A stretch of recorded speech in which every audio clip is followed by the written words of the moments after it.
Hey, everybody, and welcome to the 3-year anniversary of Showing Up Perspectives on Cancer, and it's also a Giving Tuesday celebration. As some of you guys know, we recently became a nonprofit organization, so that's pretty exciting. And I have some friends here to help celebrate. Besides the real person, people thingies coming up, we've got a rubber chicken.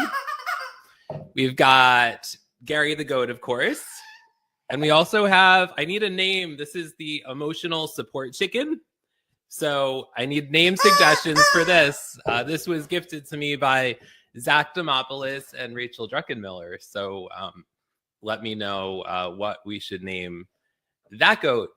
Also, well, chicken. That was a chicken. I'm getting my animals confused already. And this is a 4-hour show. We're going from 5 o'clock Eastern time to 9 o'clock Eastern time tonight. And also, we really appreciate your support.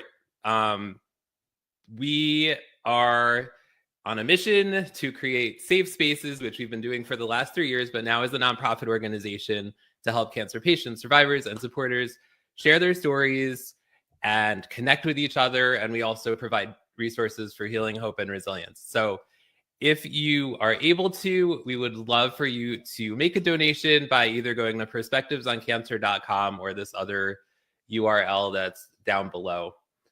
We really appreciate your support. And now that I'm like 2 minutes into the show, my name is Tim Sohn, and I am the founder of Showing Up Perspectives on Cancer, the nonprofit organization, shows, books, in-person events. I'm an 18-year chronic myeloid leukemia survivor, still going through cancer, but doing well, and as well as a cancer supporter. The show is normally on Wednesdays at 8:30 Eastern time, but this week we're doing the show on Tuesday because it is also Giving Tuesday. And in case you're wondering what Giving Tuesday is, it was created in 2012 as a simple idea, a day that encourages people to do good. Since then, it has grown into a year-round global movement that inspires hundreds of millions of people to give, collaborate, and celebrate generosity. And as you guys know, we are all about collaborating here. Today, we are going to celebrate. We are going to do some book giveaways. We've published 3 books, 2 Perspectives on Cancer books, and 1 Perspectives on Invisible Illnesses book right there. One way, and we'll talk a little bit more about how you can support Showing Up. One is to donate. The second way is you could purchase one of our Perspectives on Cancer or Perspectives on Invisible Illnesses books. And until midnight tonight, the books are only $9.99 for paperback and $4.99 for Kindle. So we really appreciate your support. Before we officially get started and I bring our first guest on, I want to thank a few people. I want to thank my wife, Joy, for all her help behind the scenes, my accountability partner, Andrea Sanchez, all the guests who have been on Showing Up Perspectives on Cancer. This is episode number 131, so that's a lot of guests. So thank you, guests. All of the authors who have contributed to the books, all the people that have come to in-person events, sponsored them, attendees from all over the country and even Canada. Shout out to Ashik, who will be coming on later. And before we get this party started, I would love to know in the chat, where are you tuning in from around the world? I see you guys are already starting to blow up the comments. So hello, sister Eileen Sohn, and hello, Jennifer Graves, a loyal viewer of Showing Up Perspectives on Cancer, part of our Showing Up family. So thank you so much for being here. Okay, so if you are ready to kick off this celebration, let me know in the chat. Type heck yeah if you are ready. And we have, I think, 16 guests on tonight's show. So I am super excited. Some of these people I haven't seen in a while. And one of these people is the amazing Dorothy Odell. Hi, Dorothy. Hey, how are you? I'm great. And congratulations on 3 years. That's awesome.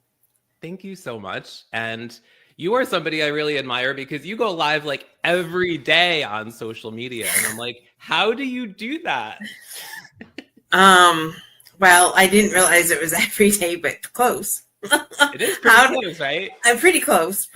Well, it's funny because things are changing in the new year. And I think to devote more attention to the shows, I think I'm going to hold back on one of them. So yeah, Ooh. I So have stay tuned for that, huh? I have not made the official announcement yet, but yeah, Okay. yeah, Well, you're gonna hold us in suspense, I guess. yeah. Well, I have amazing support. However, it's one of me and three shows, and it's just a lot Hmm. working full time and doing a bunch of other stuff. So yeah. I completely understand that. I completely Mhm. understand that. So, Dorothy Odell, who are you, and what is your connection to cancer? Well, I'm Dorothy Odell. My connection is my father passed away of cancer 3 years ago. I've also lost several aunts to cancer, and oh my gosh, a cousin. And I also do a golf tournament every year in my dad's honor here in Canada, and the proceeds go to the hospital. He was a frequent flyer at the Chatham Kent Health Alliance, so we're giving back to that, but we're giving back to the cancer patient, or not the cancer patient, the patient care assist program. Sorry. So yeah, and that's what we're doing. And each year we get bigger and bigger, and I'm so excited. The Congratulations. numbers last year were great, and so yeah, we lost the lady that on our second year, the lady that we had there, we lost her to cancer last year, June, just before the tournament. So Mm, that was hard, but of course. you know, uh, it's a disease that doesn't discriminate. So That is true. That is true. Well, thank you for all that you do, Dorothy. And one of these years, I'm going to make it up there for that golf tournament. One of these, notice I said years. yeah, I have heard that several years in a row, but that's I okay. know. I know. Yeah. That's okay. So Dorothy, tell us, what do you were at like one of our first guests on this show, I was one of your first guests on the and show. you do this golf tournament. So tell me, Yes. like, what has been the most meaningful part of like the golf tournament, but also like being part of this community when you can be here?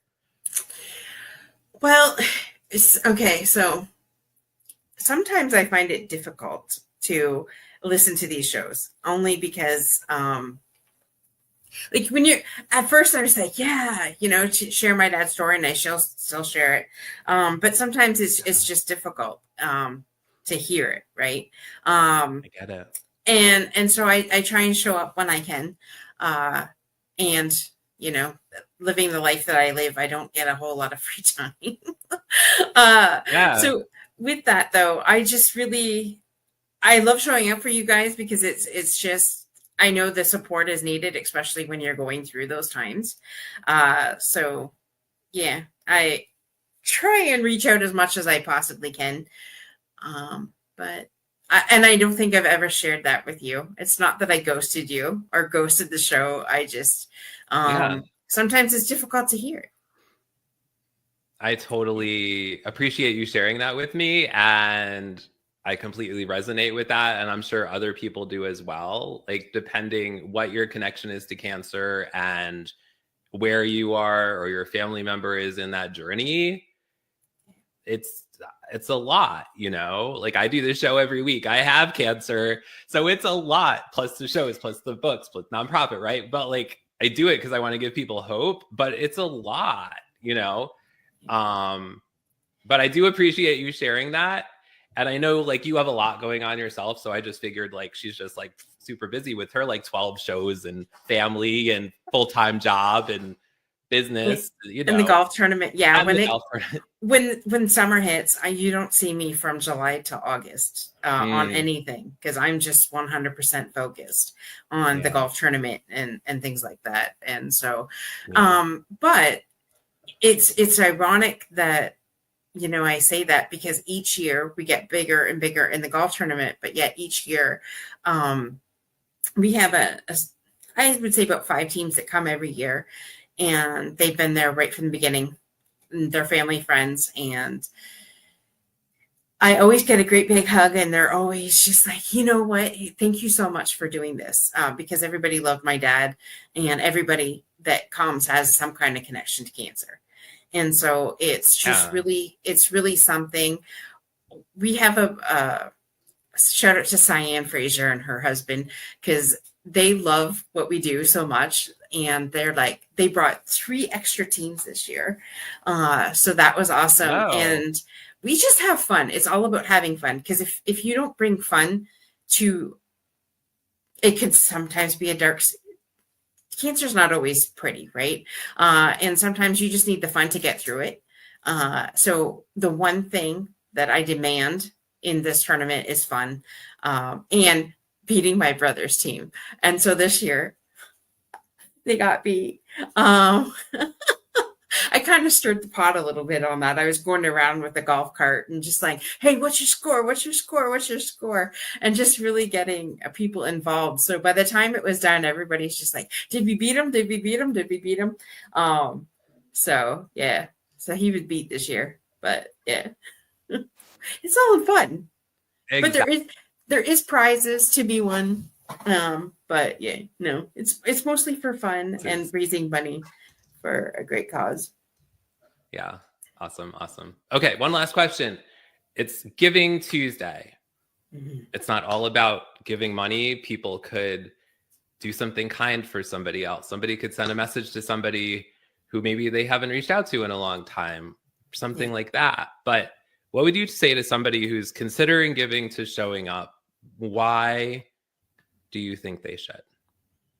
Well, because you're amazing, Tim. And you wear so many hats within the community, and you're always nearby. You're always there for everybody, especially when you know for sure someone's going through something difficult. And so I'm just really excited for you that you decided to make this a nonprofit, so that you could benefit, help others benefit as well, and we can't do everything for free, and we wish that we could, but it takes a lot of resources, not only to pull off the show, but to put events together. I don't even want to know what your event cost to do when you did it, the last one in New York. Right. And so, we have to fundraise in order to bring more resources to people. And so Tim always gives back to everything. So this is a great way to give back to Tim. So go sign up. Thanks, Zach. I saw that. And Andrea, I saw your comment. Hey, Andrea. So sign up. Go to Perspectives of Cancer. Donate what you can. And if you absolutely can't donate, because I know this is the Christmas season too, at least share this. Share this with somebody who can. That's what I say. Awesome. Well, thank you so much, Dorothy. It is so good to have you here. Good to see your face. Good to see you. Bye. Bye-bye. All right, everybody. We are here at the 3-year anniversary celebration of Showing Up Perspectives on Cancer. It is also Giving Tuesday, so it's like a 2-in-1 celebration. So that's pretty exciting.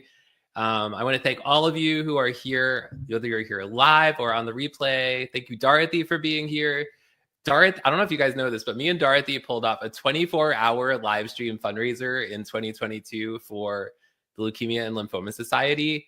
It was this amazing, we raised thousands of dollars and many, many hours of awareness. It was conversations with people, just like we do with the show, but for 24 hours with 14 different hosts from around the world. It was so much fun. Before we bring our next guest on, who I won't say who it is yet because she's pretty amazing, I want to thank everybody for being here. My sister is here, Eileen Sohn. Welcome, welcome. Jennifer Graves is here. Welcome. She's tuning in from Savannah, Georgia. Let us know where you're tuning in from. Also, let us know what you're eating for dinner. I don't know what I'm eating for dinner, but I have eggnog. So cheers. Katie Simpson is here from the UK. She says, hi, dear Tim. Also, Katie says, it does take a lot to run a show and keep consistent. Amazing achievement to keep going. Thank you so much, Katie. Zach Demopoulos is here. He's going to be on later. He says, yay for Canada. Yay for keeping your father's memory eternal. Andrea Sanchez is here. She says, it is live stream time. Let's all show up to applaud and support this amazing community. Thanks for all you do, Tim, and congrats. Zach says you rock Dorothy. I totally agree. Jennifer says she doesn't know yet what she's having for dinner. Well, maybe you'll know by the end of this 4-hour live stream, because I know you're going to stay for the whole 4 hours. Zach is having back-end shrimp on salad. Sounds pretty fancy. Okay, everybody, we're here at the 3-year anniversary of Showing Up. We would appreciate it if you can make a donation. We work really hard to create safe spaces for patients, survivors, and supporters to share their stories, because we can learn from each other, we can become friends with each other, we can understand each other in many different ways, which sometimes that's really hard, no matter what your connection is to cancer. So speaking no matter what your connection is to cancer, I'm going to bring on our next guest, and it is the great Mary. Welcome. Hi, are you muted? There you go. Yeah, I just unmuted. Yeah. Hi, how are you?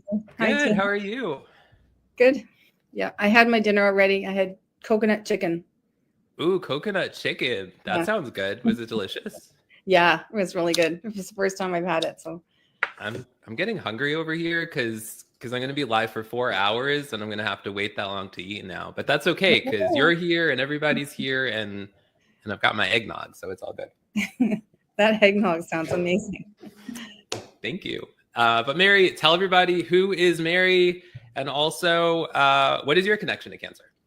Okay, so I'm Mary. I'm a nurse psychotherapist. I'm also a friend of a friend who passed away with cancer, and I had a family member. My grandmother passed away pancreatic cancer, but I never met her. And I connected with you through LinkedIn when my friend passed away this summer. Yeah, and you were a great support, and showing up for Perspectives on Cancer was amazing. Like just listening to people share their stories. It brought me closer to not feeling so alone and frightened, because it was very frightening. Like, I mean, yeah, you're trying to be tough, you're trying to be, supportive and everything, but it's terrifying. It was terrifying for me. I think it brought up, other stuff as well, because getting so close to her passing, it triggered, I think, other grieving issues. So yeah, it was really, really great to have to show up for you guys. It helped me with my pain. Thanks for sharing. And I see what you did there with show up, the word show up in there. Did you plan that? No. No? Well, good job anyway. Mary, what do you think has been the most meaningful part of being part of the Showing Up family here? Just hearing about everybody's survival journeys. Like, so many people have gone through like really terrible times, but I've had family, friends, or you and other people connected. That is really like, that just touches my heart. It just fills me with hope, and yeah, makes you feel strong. It made me feel stronger inside, that there are people who care, and that are people who, really can find a way through the forest, forest for the trees. Yeah. Do you think there's been any shows that have like been particularly helpful for you, like any certain guests, or just like in general?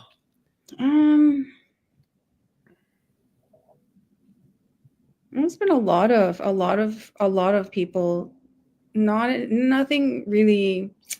I wouldn't say one certain person. I think hearing about your story was really moving, and Shanley, and connecting with her, and then just there were so many people. But you have so many people that are so like invested in healing and really working hard, and it's really touching. It's really moving to hear people's stories. It really is.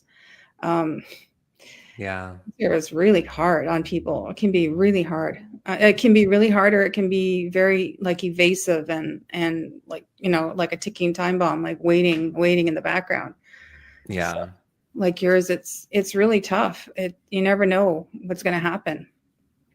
That's true. That's true. Yeah. I want to give a shout out to all of our guests who have been on the show, who have had the courage to share their stories here.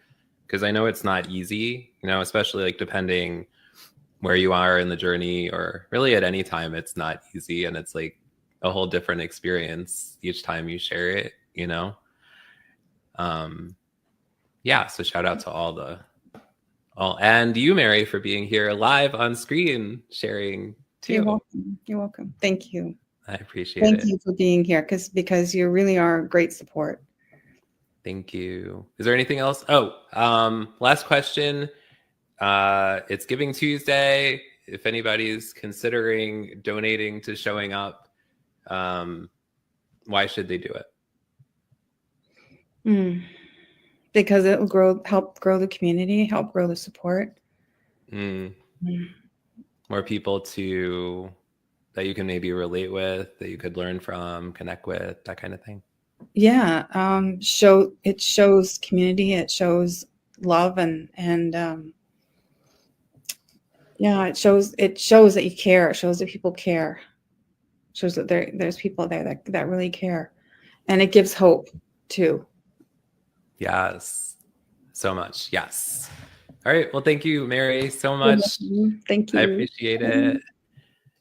All right, everybody, we are here at the 3-year anniversary show of Showing Up Perspectives on Cancer. It's also a Giving Tuesday celebration, which is an opportunity to give, not just financially, although if you want to give financially, we would love if you would want to do that. And also, before we bring our next guest on, who is, well, I'm not going to tell you who she is, but I'll give you a hint. She's the person where I shared my story for the first time publicly. But first, I want to play a song. I have a good friend, Rachel Druckenmiller, who is a keynote speaker, and she's just an amazing person. She came to the first in-person Showing Up Perspectives on Cancer event, and she sang a song, not the song I'm about to play, but I believe it was last year, she put out this song. She has 4 songs out now. She just put out a 4th one. But this song is called Light Bulbs. So I'm going to play this song, and then we'll be back and bring our next amazing guest on to the 3-year anniversary show of Showing Up Perspectives on Cancer.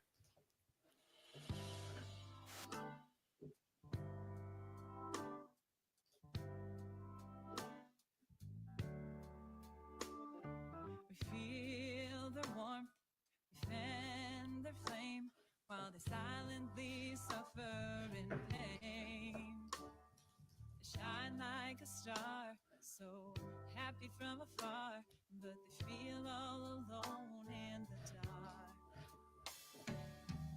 How we're showing up isn't working. We pretend we're okay when we know that we're not. What we feel we try to conceal, so check on the light bulbs.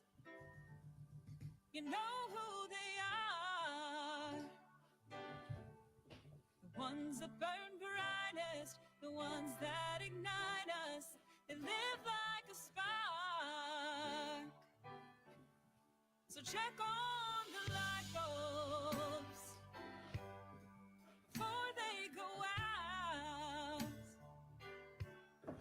We don't see them dimming, the light they're emitting, until they fade out.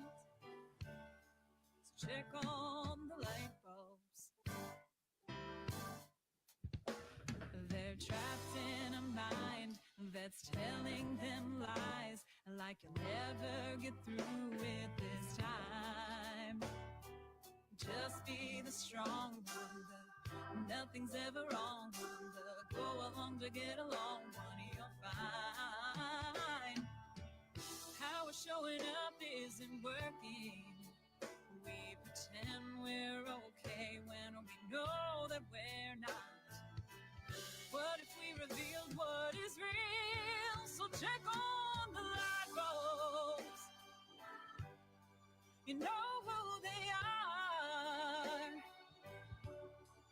the ones that burn brightest, the ones that ignite us. They live like a spark.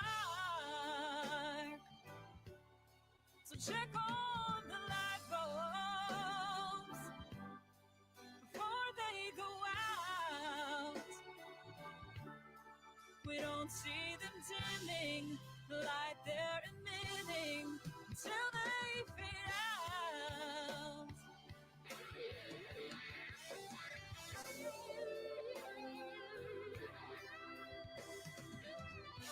Pick up the phone, give them a call, be there and listen. All you gotta do is show up and be the light for them. So check on the light bulbs. You know who they are. The ones that burn brightest, the ones that ignite us. They live like a spark. Oh, check on the light bulbs before they go out. We don't see them dimming, the light they're emitting till they fade out.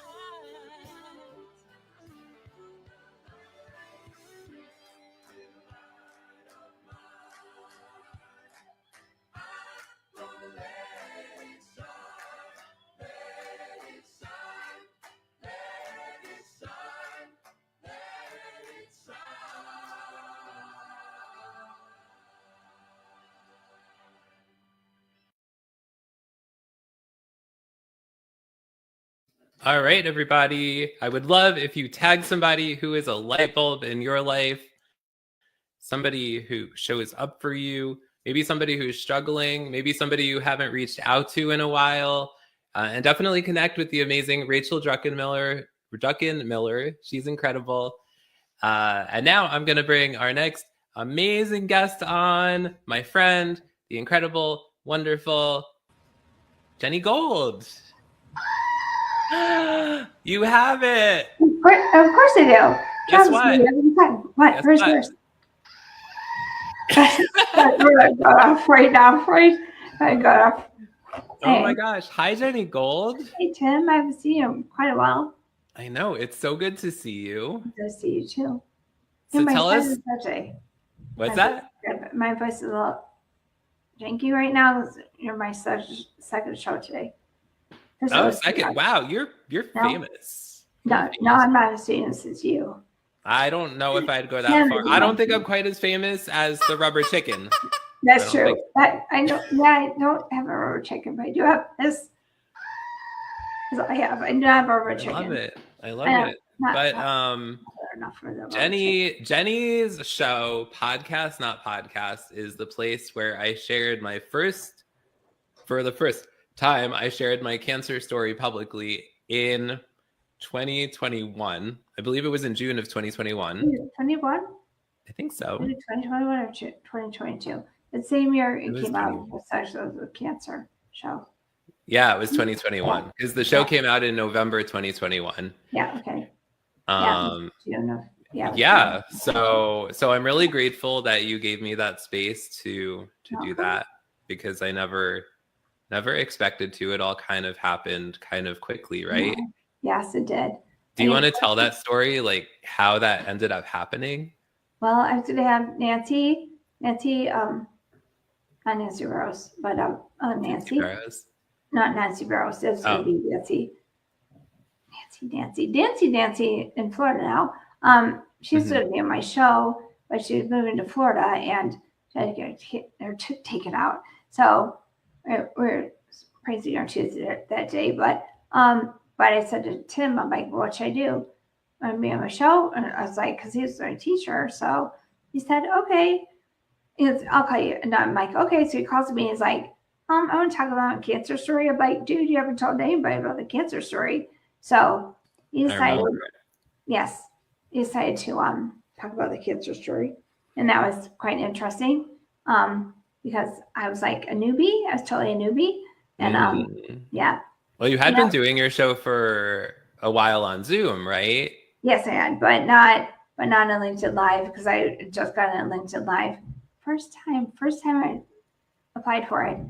God, but Nancy Gross, how long did it take her to get that? Right? I don't know. I don't She was know. the first one on my show. She was the first person on my show, so that was fun. But anyway, Tim had been talking to Steve Sullivan. So he made me cry. Anyway, I got through it. But I'm not a crier. I don't have any bacon today, so can't really bring out the bacon. But Oh yeah, anyway, Jenny used to always bring out bacon on her show. Like here, I always bring out the puffs. yes. Jenny brings out the bacon if somebody's gonna cry, right? Oh, yeah, I bring out the bacon when I was gonna cry, but anyway, I'm sorry. But anyway, so Tim said, all right, I've been talking to Steve Sullivan. I decided I want to do this. He was talking to Nancy, which I didn't even know you were talking to Nancy. And I was like, said Nancy, I'm like, don't tell anybody, but Tim's gonna come by with cancer story on my show. She goes, oh, I know. Tim had been talking to her too. So Tim was very quiet about his cancer story. But until it was on my show.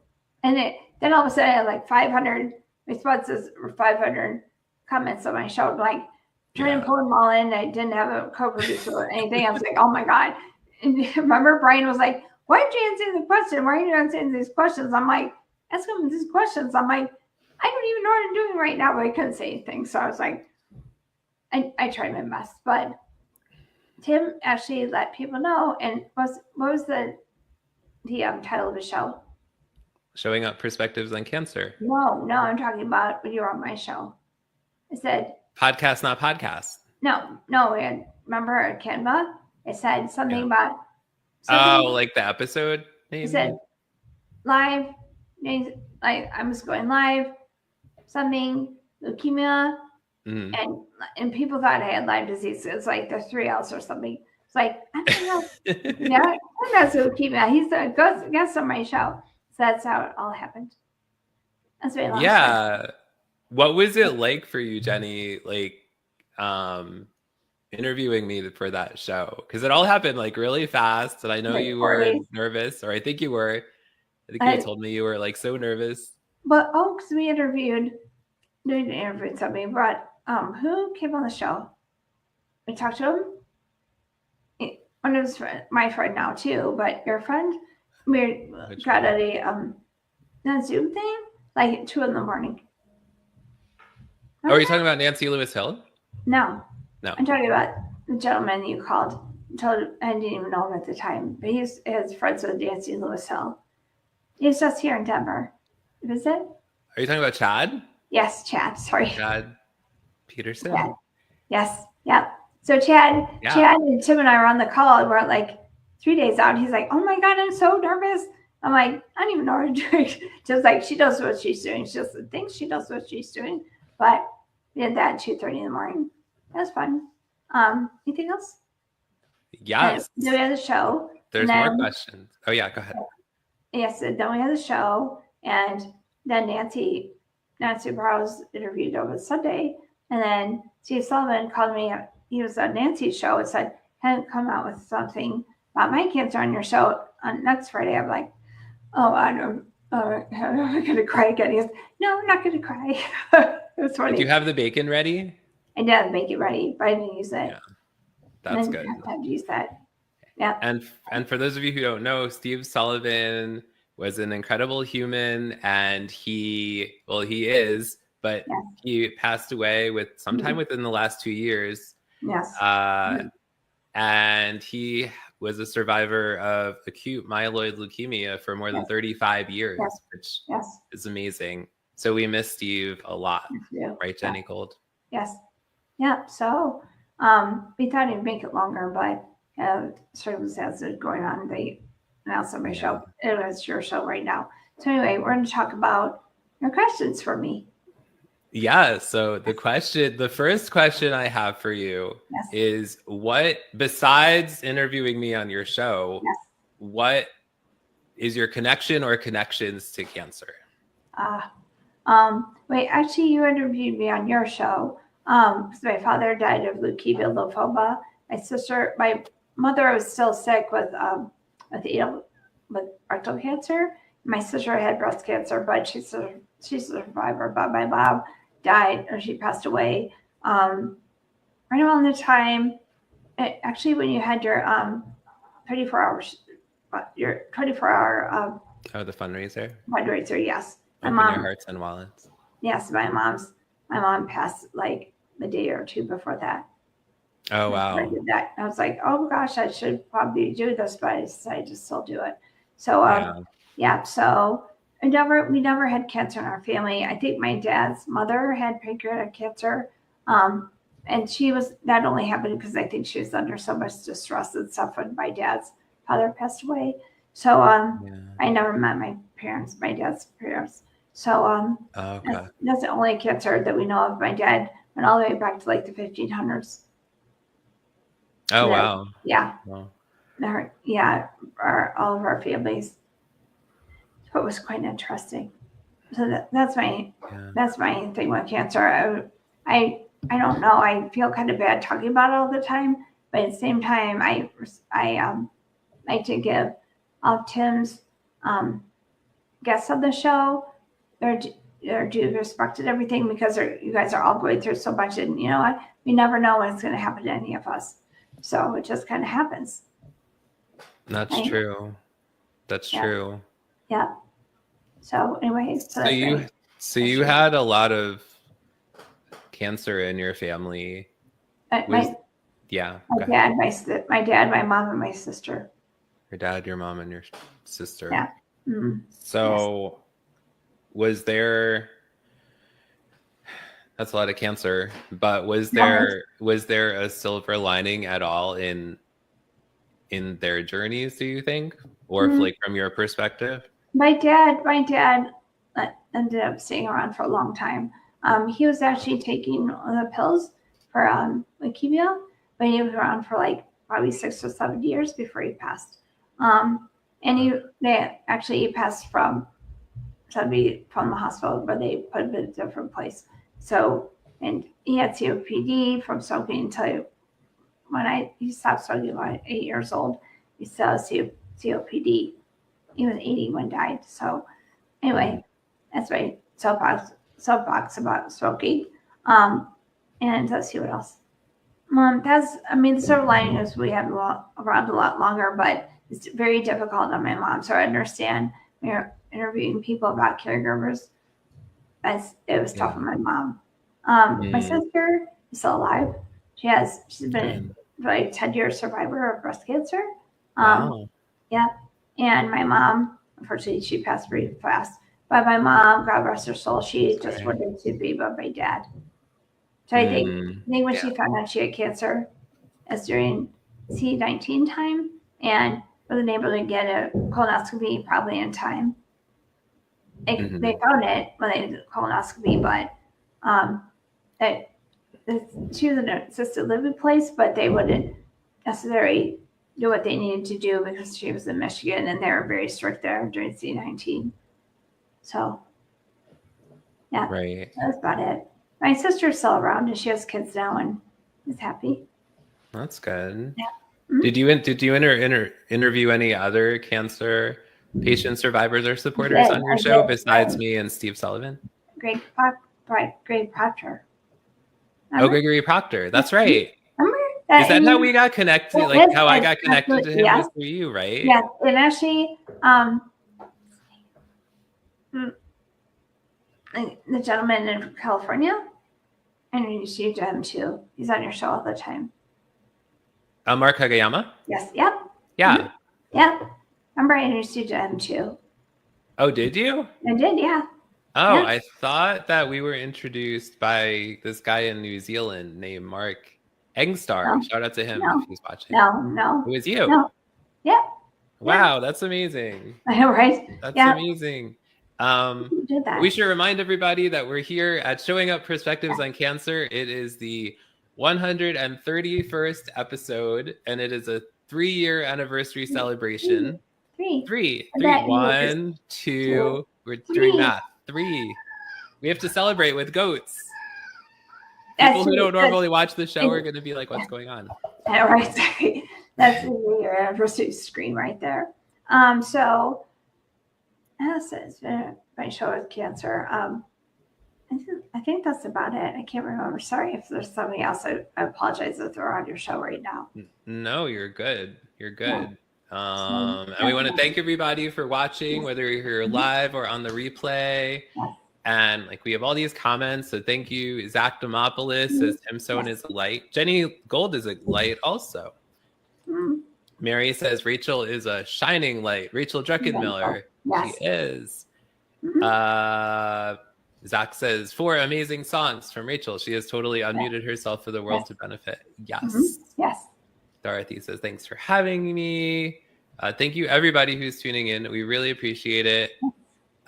Jenny Gold, Yes. I'm wondering, what do you think has been the most meaningful part of being part of the Showing Up family? Meaningful part? For me, I think it's more hearing about the caregivers and stuff like that with the family caregiver. Yeah. My voice is like going now. But yeah, the family caregivers, I'd say that's the biggest issue but biggest thing for me to hear that and people talk about that. And also the survivors and also the people that where the cancer has come back and they're still very positive. And like you, Tim. You look great, by the way. Tim looks amazing right now. What's up? You look amazing right now, even though you drink a lot of Dunkin'.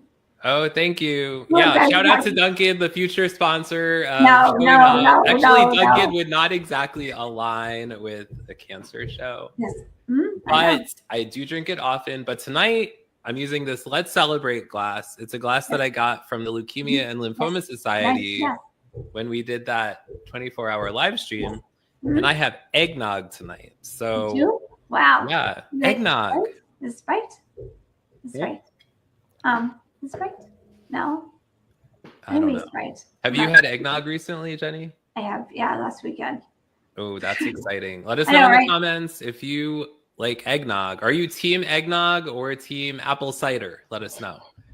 I'm both. You could be both. I Eggnog, guess. Are you eggnog. both or just eggnog, No, Jenny? eggnog only. Just I'm eggnog. Yeah, just eggnog. Anyway, Okay. so anything Yeah. else this week?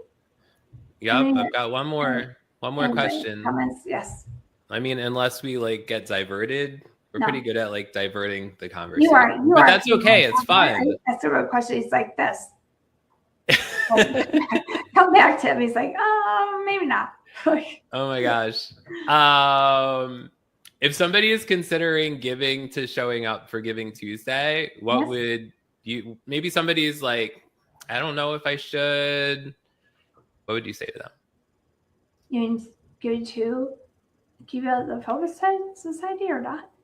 Giving to Showing Up Perspectives on Cancer. Yes, that's right. I'd say give to them if you can because it's very important that they're really helping people, especially and we're not doctors and we're not nurses, but getting advice from people if they're questioning what they have or if they're looking for new doctors on the East or West Coast or other countries, doesn't matter. I think it's really helpful for people to meet other people that have cancer. Yes. Yes. Yes. Jenny Mhm. Gold, tell everybody how they can connect with you because you're an amazing human being. Thank you. You're welcome. I'd say the easiest way right now to get in contact with me would be through LinkedIn. And just look for Jenny Gold. And Yes. also Jenny's Gold Standard. It's Jenny's is with an S, Jenny'sGoldStandard.com or Jenny Gold Standard. On Facebook is Jenny's Gold Standard too. Okay, Yeah. cool. Yeah. All right. Thank you. Any parting words before we go? No, just say I love you and you're doing very well. I You're love doing you very too. well. I'm very, very proud of you right now. Thank you. Thank you for giving me the place to start it all. Thank you. Okay, goodbye. Sorry to cut you off, Jenny. Everybody, we're here at the Showing Up Perspectives on Cancer 3-year anniversary celebration. And I would love to know, what is your connection to cancer? And there's a lot of questions. And also, where are you tuning in from around the world? I'd love to know both. Also, maybe you have an invisible illness because we've been dealing with cancer conversations, but also invisible illness conversations. So let us know what is your connection, and also where are you tuning in from around the world. So like I was saying, this is a celebration, a 3-year celebration. So we're going to have many guests who have been on the show, people who have written in the books, Perspectives on Invisible Illnesses, and also Perspectives on Cancer, both books in that series. That's a 2-part series now. And we're going to be putting out a third book, a third Perspectives on Cancer book in the spring, probably April. So if you're interested in contributing your story in a book called Perspectives on Cancer, not sure what the subtitle is going to be yet, but it's somewhere where you share your story in a book. It's 2,000 to 3,000 words, and you get to collaborate with other authors. I'm hoping we have 20 authors in the next book. The most we've had in our book so far, I think, has been 15. So aiming for 20 in the next one. So reach out to me, send me a direct message if you are interested in doing that for sure. And also, I want to say that this is also Giving Tuesday. So for Giving Tuesday, there are 3 ways that you can support Showing Up if you choose. One way is to have a call with somebody where you have a banana and you also have toothpaste. And I'm not going to tell you the third thing because the next guest on our show is very familiar with these things. But seriously, the 3 ways you could support Showing Up are: you could make a donation.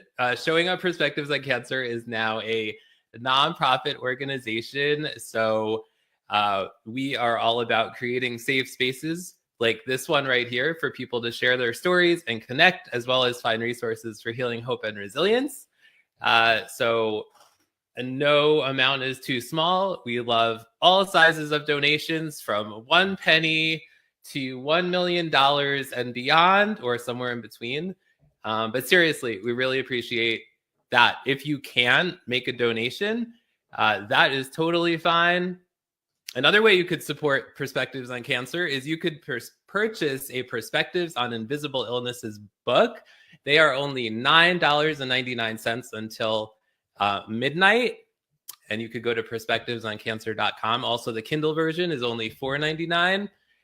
And also, the third way is, I'm not really sure what the third way is. Let me know in the comments what you think the third way is that you should support us. I would love to know that. But anyway, thank you everybody for being here. You all are so amazing. And I'm really excited for our next guest. Our next guest is the amazing Mr. Jason Freeman. Hey. Hey, Jason, how are you? I'm really good. I'm really good. I do know the third way people can support. I know this. You know the third way? Yeah, I think I do. What is it? Tell me if I'm right or wrong. Okay. I think it's sponsoring a show, right? That is a great idea. I love that idea. I don't know if that was actually written down anywhere, but I shouldn't have even said that. I should have just went along with it. I should have said, yes, that's totally the idea. I think I actually read that somewhere. So yeah, that's true. We do accept sponsorships for our shows. So Jason, I'm so happy you're here tonight. I'm happy to be here. I'm so you've been doing this as your 3-year anniversary? This is the 3-year anniversary show. Technically, it was in November, but I was busy putting out the book, so I kind of missed it. So this is this is the anniversary show and the Giving Tuesday celebration. I figure why not put 2 celebrations together, because then there is a reason for confetti. Woo!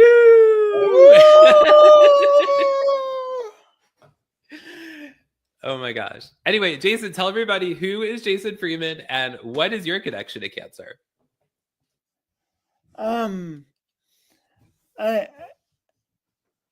I'm Jason Freeman, but obviously Tim already said that, so you Oh, probably sorry. got that, and I'm still working on my lighting, I guess, when it's kind of dark outside.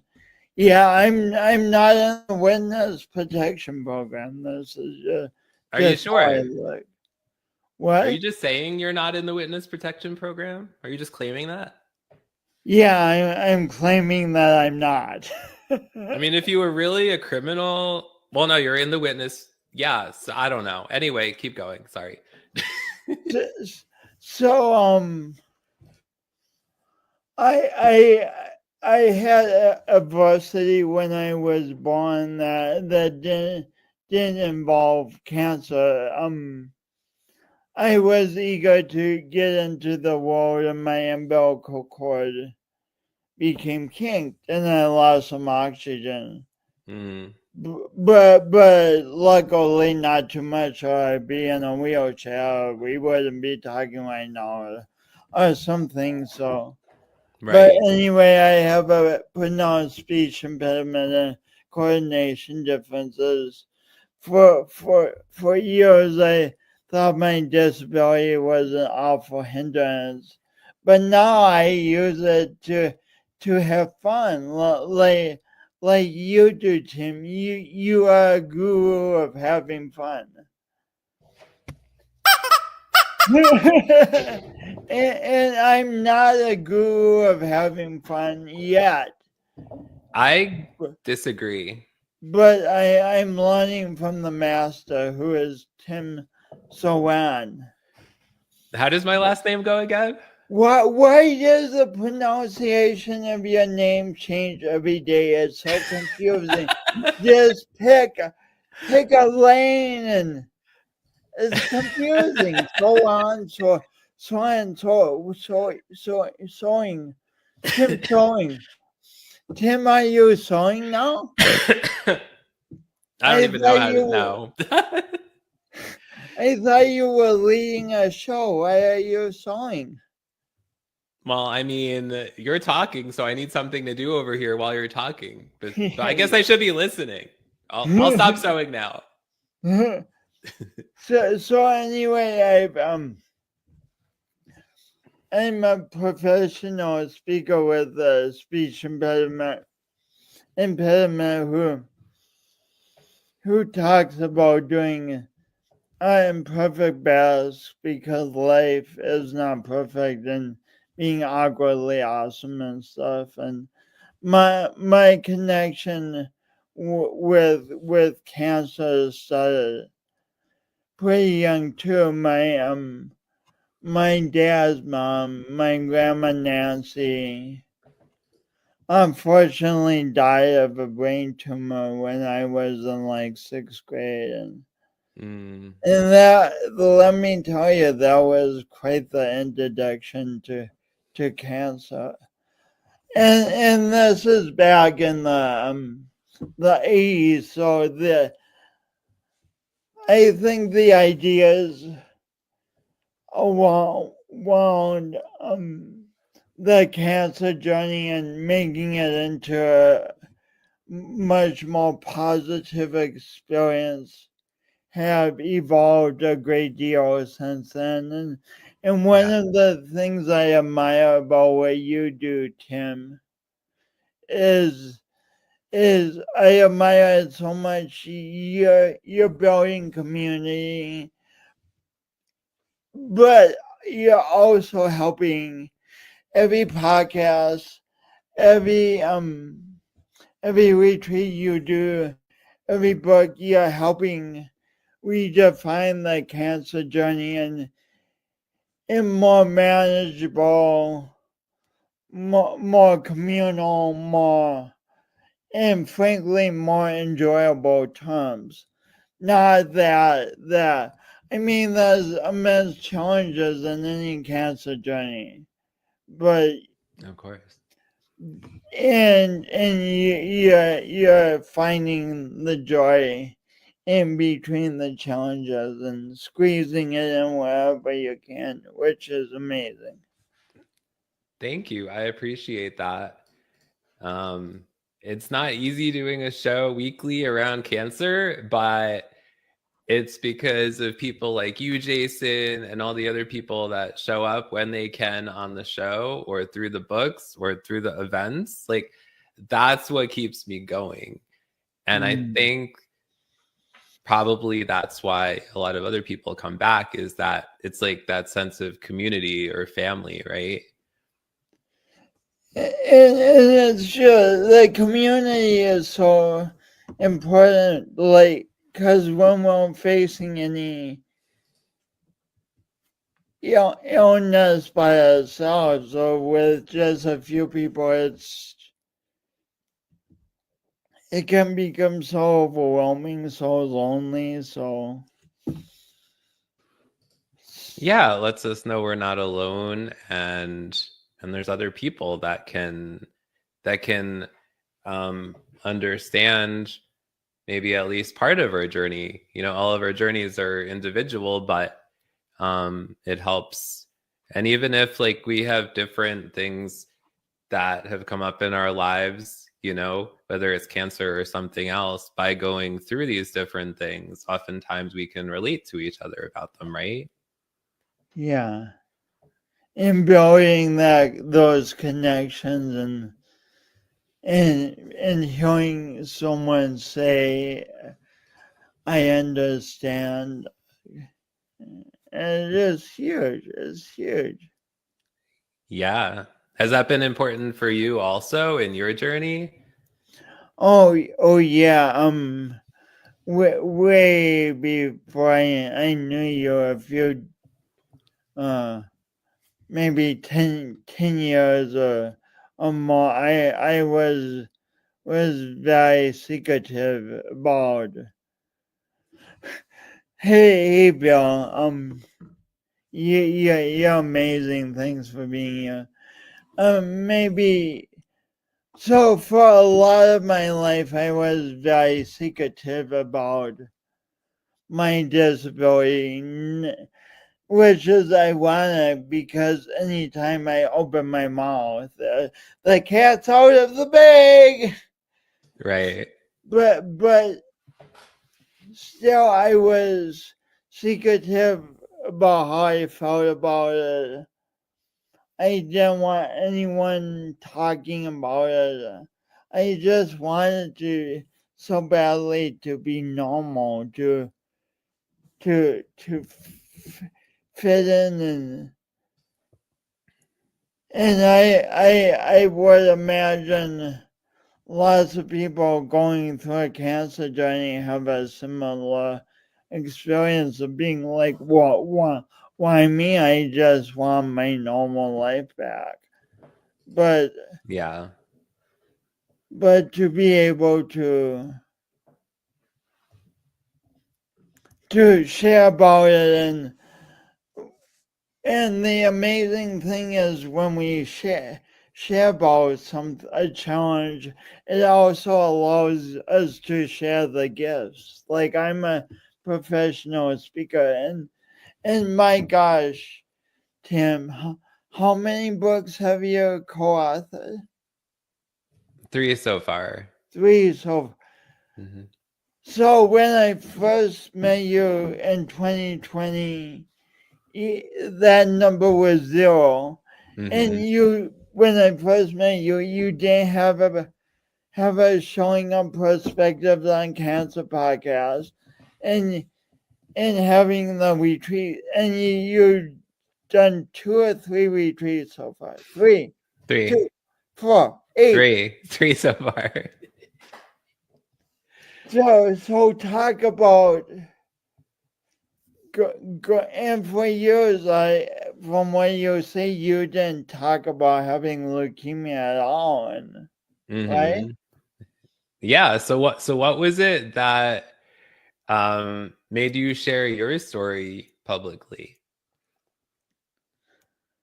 Like, did something Um, happen that inspired you to, or like what made you take the leap? Because it's not easy to share our stories, right? Especially like early on. yeah, what made me take a leap? I think I just knew intuitively I would be miserable in my life if I didn't share. Mm. Were you hoping like to connect with more people who understood you? Yeah. Connect with more people and be of service in a different way. Cool. So what do you think? Well, first of all, I always love, so those of you who don't know, every so often me and Jason, and maybe this is supposed to be top secret information. I don't know. I didn't check with Jason beforehand, but every I so don't know. often, I have the spam now. oh, the spam. There's the spam. One day Jason brought spam on his show, and spam has been like this ongoing joke between us.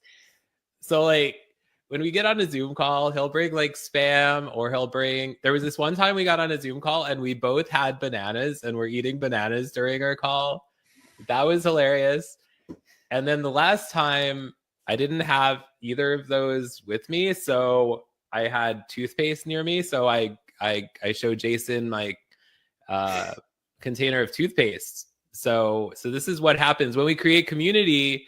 We get on banana Zoom calls and toothpaste calls, and this is what happens, right, Jason? And once a long time ago, I don't know if you remember this, but you came on a call and just started shaving your face.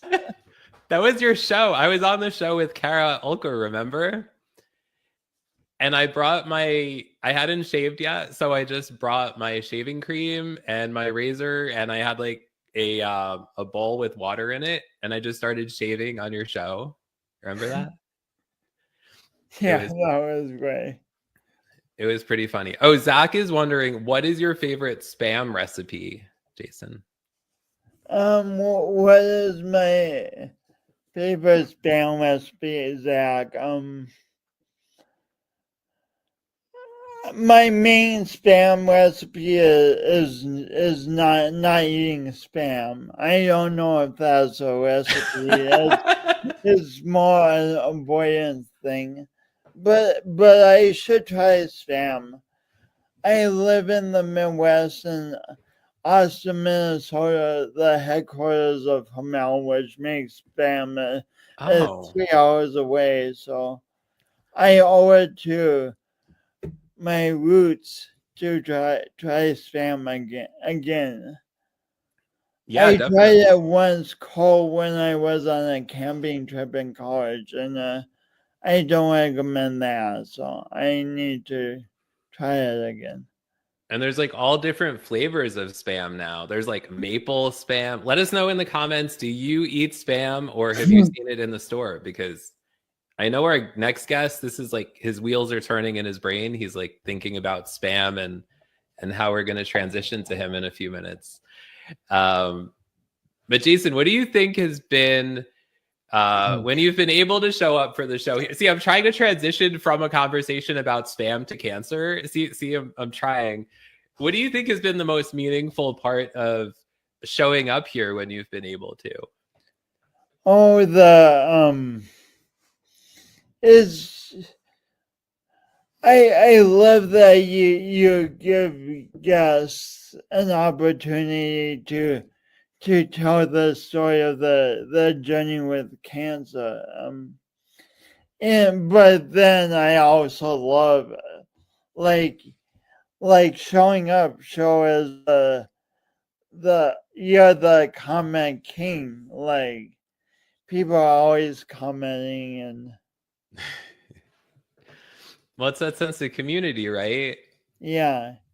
Leanne says she is from Minnesota, so thanks for being here. Oh, Leanna, sorry, I said Leanne. I didn't include the A, so I'm sorry about that.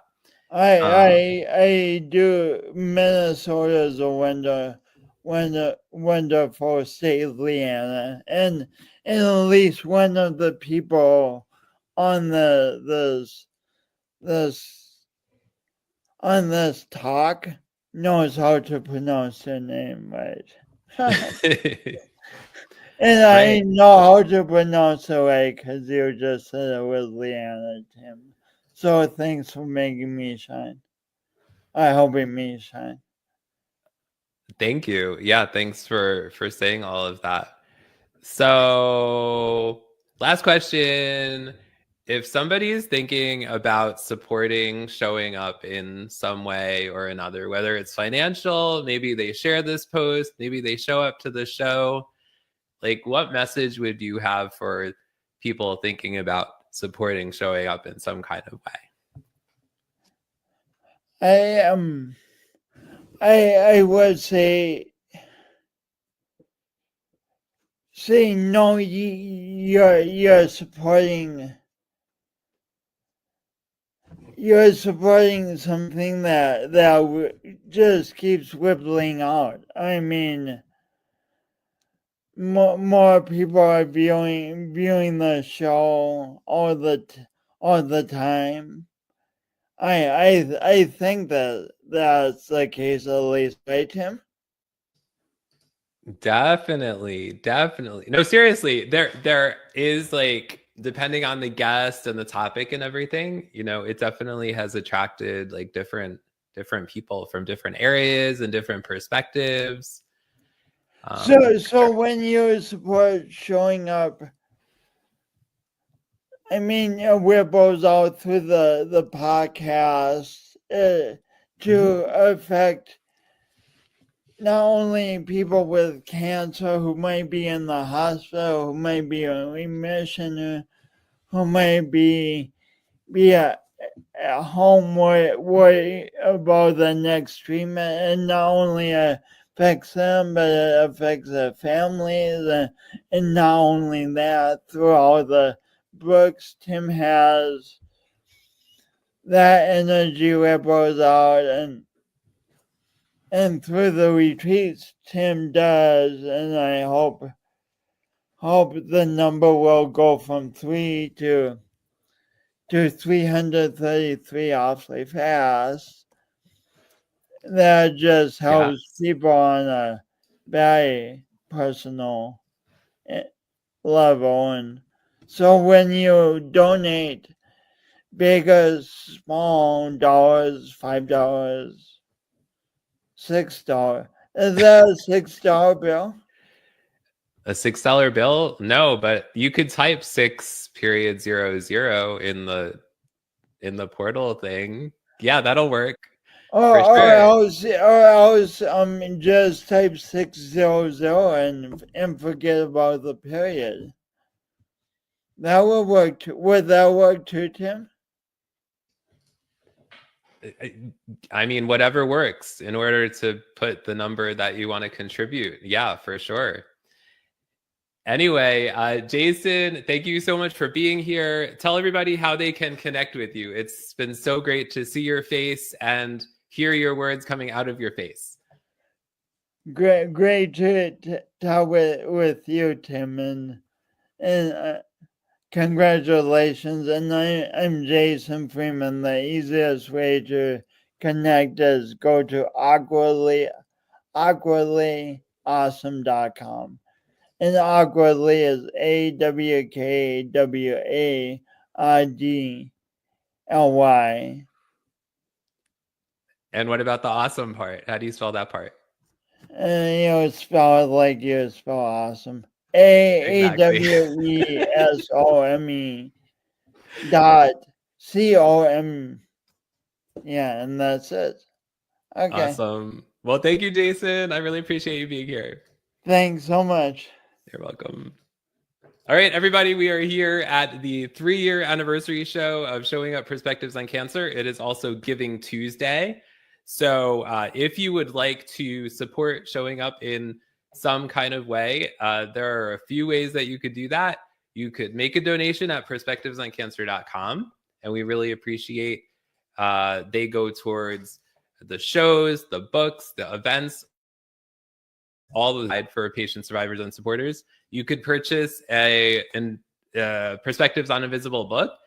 Right now, they're only $9.99 until tonight. And the Kindle version is $4.99. So you could do that. Or you could share this out to your friends and family and let them know.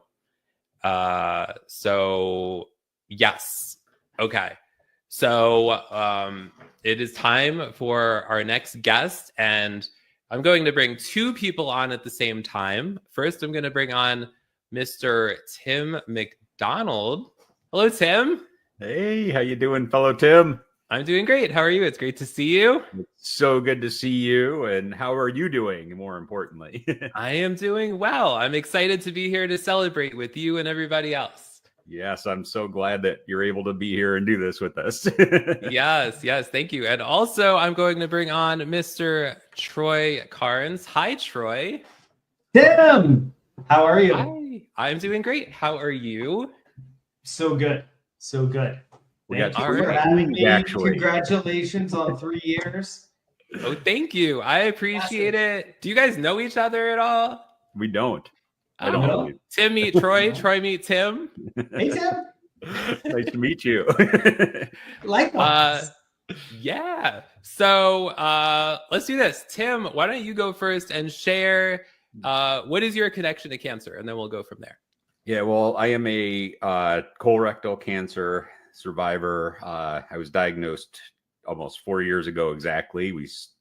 I don't say I celebrate it, but it was November Right. 30th, 4 years ago. So it just passed a few days ago, and been no evidence of disease for 18 months now after I had a liver transplant up in Rochester, New York. I'm based in Tampa, which is where I get my treatment at, and still get a lot of scans and follow-ups, but Yeah.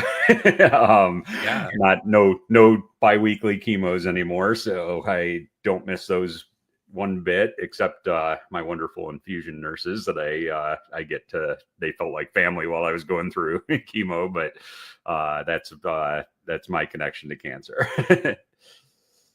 Yeah, thanks for sharing. And Tim, do you remember how we originally met? Like I Well, connected? yeah, it must have been through Stefan. Oh, Stefan, that's right. That's right. Through Srinivasan's community, right? Yeah, we Going were. way back. I think he had me on his Spin It social show, and then said, "Do you That's know right. Tim?" And then he connected me with you, and then we started, staying connected ever since then. Yeah, that's awesome. I'm glad you mentioned that because I totally forgot yeah, wow. Okay, Troy, you're on. Troy was a Yo! recent guest on the show. Welcome, Troy. It's so good to have you back. Tell everybody, who is Troy and what is your connection to cancer? Thank you. Yeah. My connection to cancer. So another patient, I had chondrosarcoma, which is a bone cancer that starts in your cartilage, and got it in my shoulder blade. And that was 3.5 years ago. It was in the summer 3 years ago. So Tim, yeah, you and I are like nearly on the same schedule. I guess they found mine in August. So yeah, and so I had my shoulder blade removed, had my shoulder joint removed, and now I have titanium ones. And so far so good on the scans. I'm down to every 6 months getting those scans, and so the last ones were in October, and I got an all clear. So happy for that. Yeah. Tim, what do you think was the silver lining in your cancer story? I'm just connecting me with so many amazing people, really. And I can't say that I learned this through having cancer, but it really amplified it, just how precious life is and short it is, and how we need to take advantage of each day a lot more so than I did before I knew I had cancer. So Yeah, that's awesome. That definitely resonates with me, connecting with others. What about you, Troy? What do you think has been the silver line, like the biggest thing of silver lining in your journey?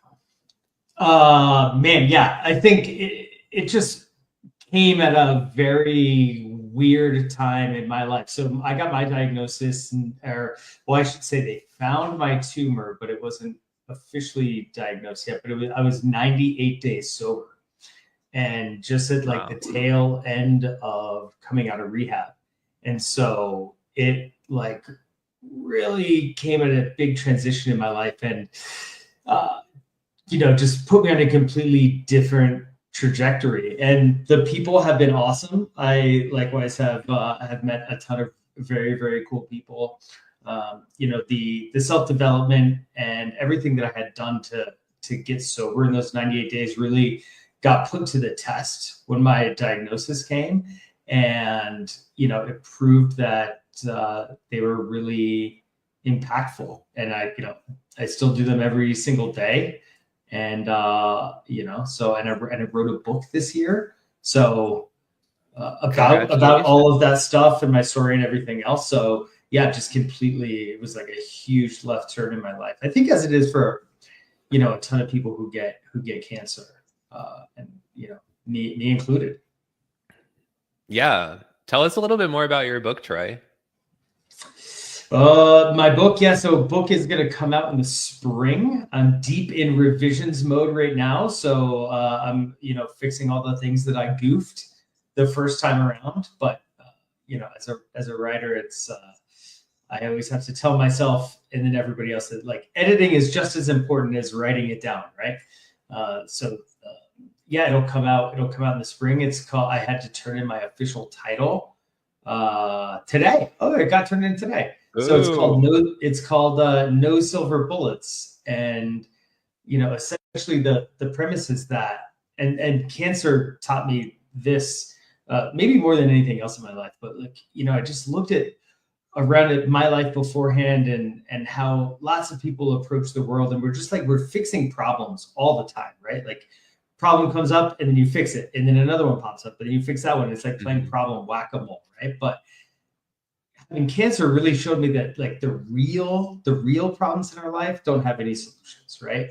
It's about things that are happening all the time. Like we're hungry, we're angry, we're lonely, we're tired, right? HALT. So that, that's a framework that I took out of rehab.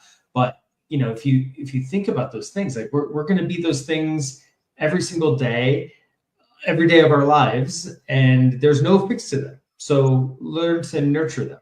And books about how I learned to nurture my life instead of fix it. Tim, I saw you nodding. Is there anything you want to add to what Troy said? Well, no, it was just so funny because I had lunch with a high school buddy of mine who lives down here in the Tampa area, and our conversation reminded me of the Mike Tyson quote, everybody's got a plan until they're punched in the face, right? and as you were talking about that, Troy, I'm sitting there thinking to myself, I'm like, that's kind of what it is, right? Because we're always trying to plan what we want to do, where we want to go. Yeah. And then it's like something happens and we do everything we can to try and keep going in that direction. And sometimes it's like a sign that we need to go in a different direction. And all you need to do is really appreciate the fact of what lesson are you supposed to get out of this, not fixated on where you think you're supposed to be going. It's a beautiful way to put it. Yeah. So Tim, what have you been up to? I know you've been doing stuff with Man Up to Cancer and you have other stuff going on too. Yeah, actually I'm heading out on Thursday to DC to speak at a National Comprehensive Cancer Network a one-day summit that they're having. And next week I'm down at AliCon.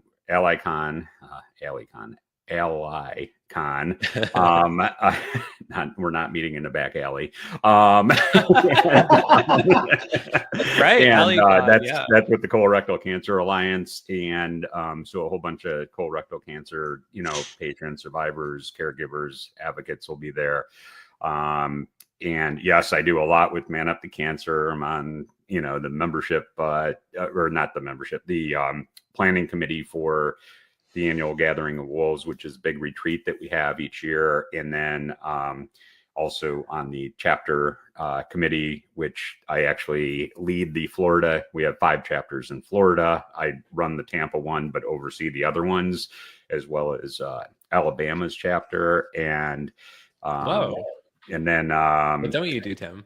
yeah, well, that's just one thing. I'm pretty active in Colintown too, which, you know, I handle the East. I'm a co-leader of the USA Cruise, they call them, which are just geographical area, you know, neighborhoods on Facebook that they have that people come to, and doing a couple special projects for both Man Up to Cancer and Colintown. And then with Fight CRC, I'm a research advocate, and they say I was an ambassador 3 years ago, but they say once you're an ambassador with them, you're always an ambassador. So I'm still with them.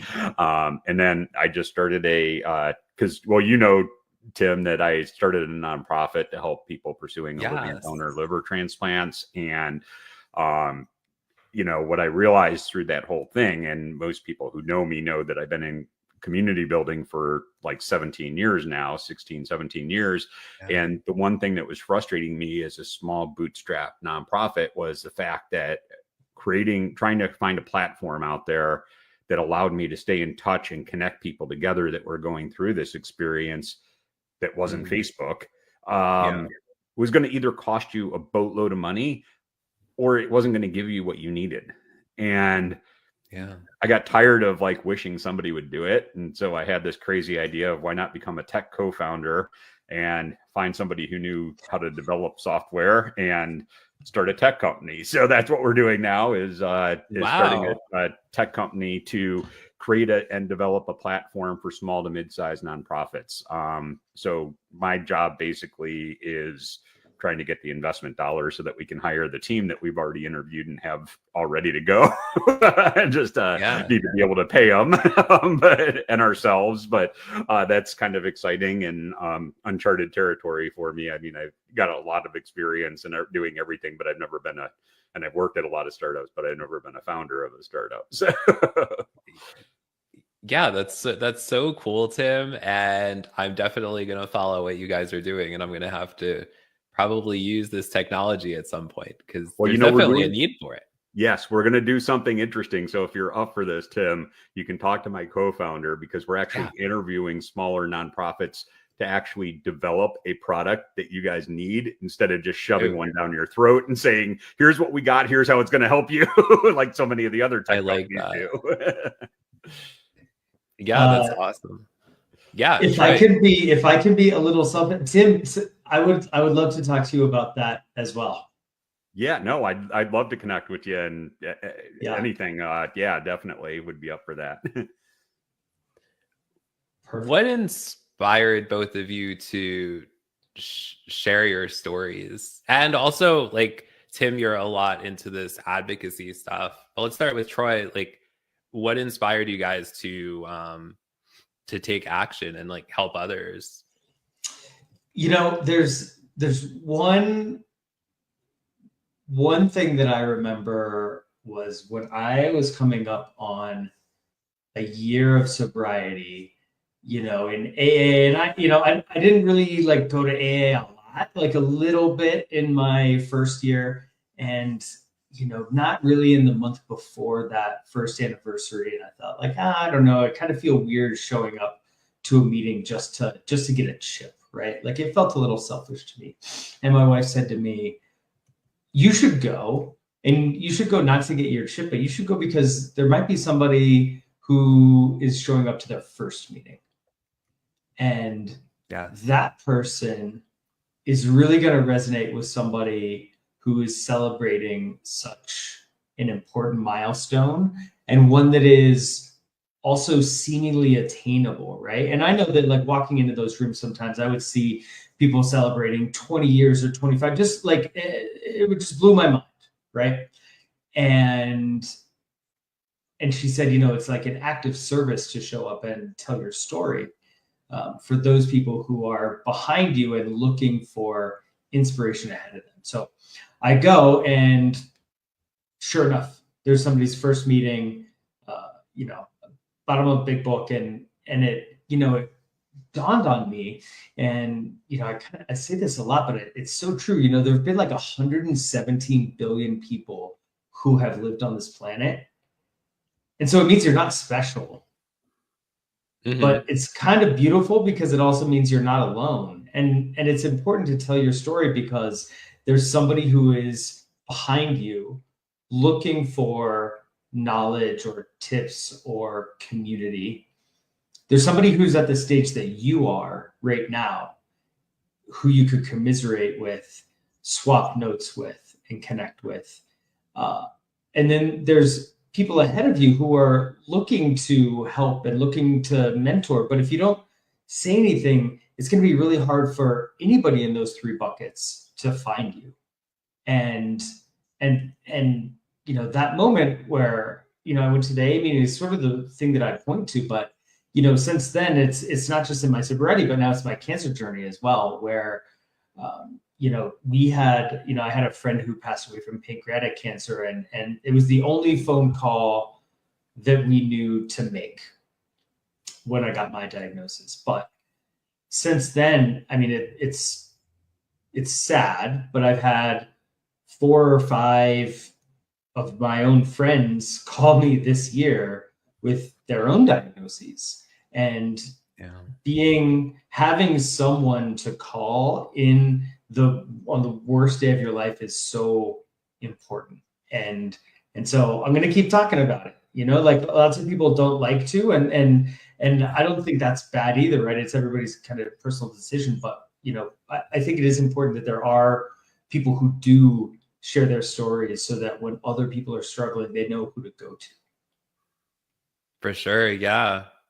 And Tim, I want to go to you in a second, but Mark Lee is wondering, Troy, what's this artwork behind you?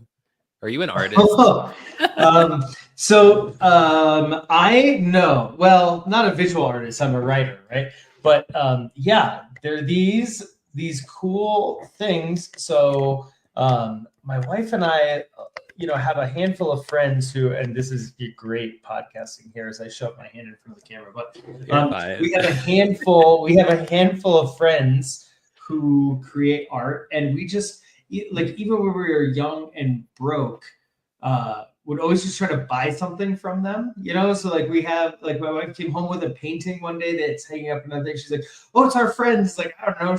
We were having a good time. I said, "I'll give you $100 for it." She didn't. So, I had this huge wall behind me in the office, and I said, like, I noticed that one of our friends makes this kind of stuff, and I don't exactly know what the process is, but it's like a chemical reaction, right? So she puts some of this paint down and then drips another chemical on it, and it kind of makes these random images. And I was like, "Can you make like a big one?" And she said, "No, but I can make you like 8 little ones." I said, "That's perfect. I'll do that." And so, that was before the world of Zoom that we live in now. But yeah, this is a nice little background for the office. So That's awesome. That's awesome.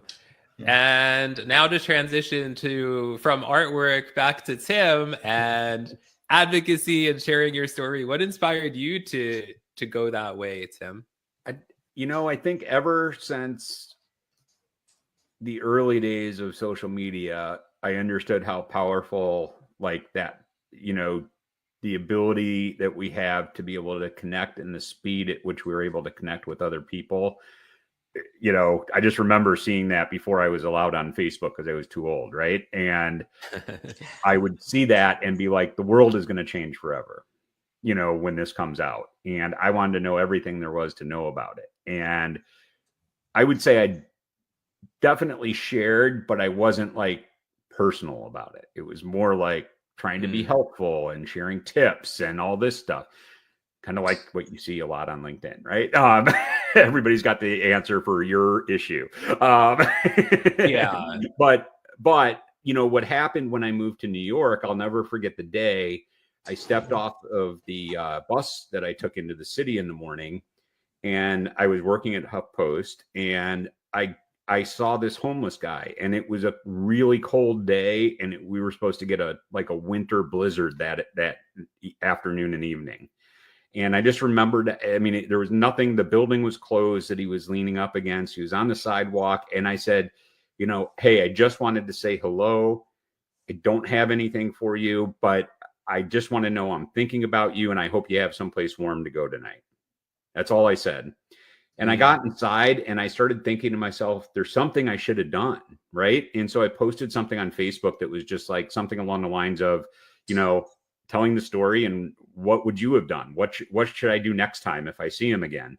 And I got all these amazing suggestions and people telling me what they do and everything else. And from that moment on, I started understanding when we start sharing what we go through, it inspires other people.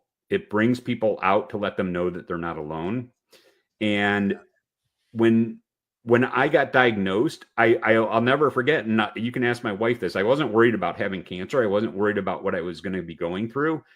I wasn't stressed about it, and I wasn't worried is not a great word, but I was fixated on what am I supposed to take out of this? What am I supposed to do with this diagnosis? You know, what lesson am I supposed to take away?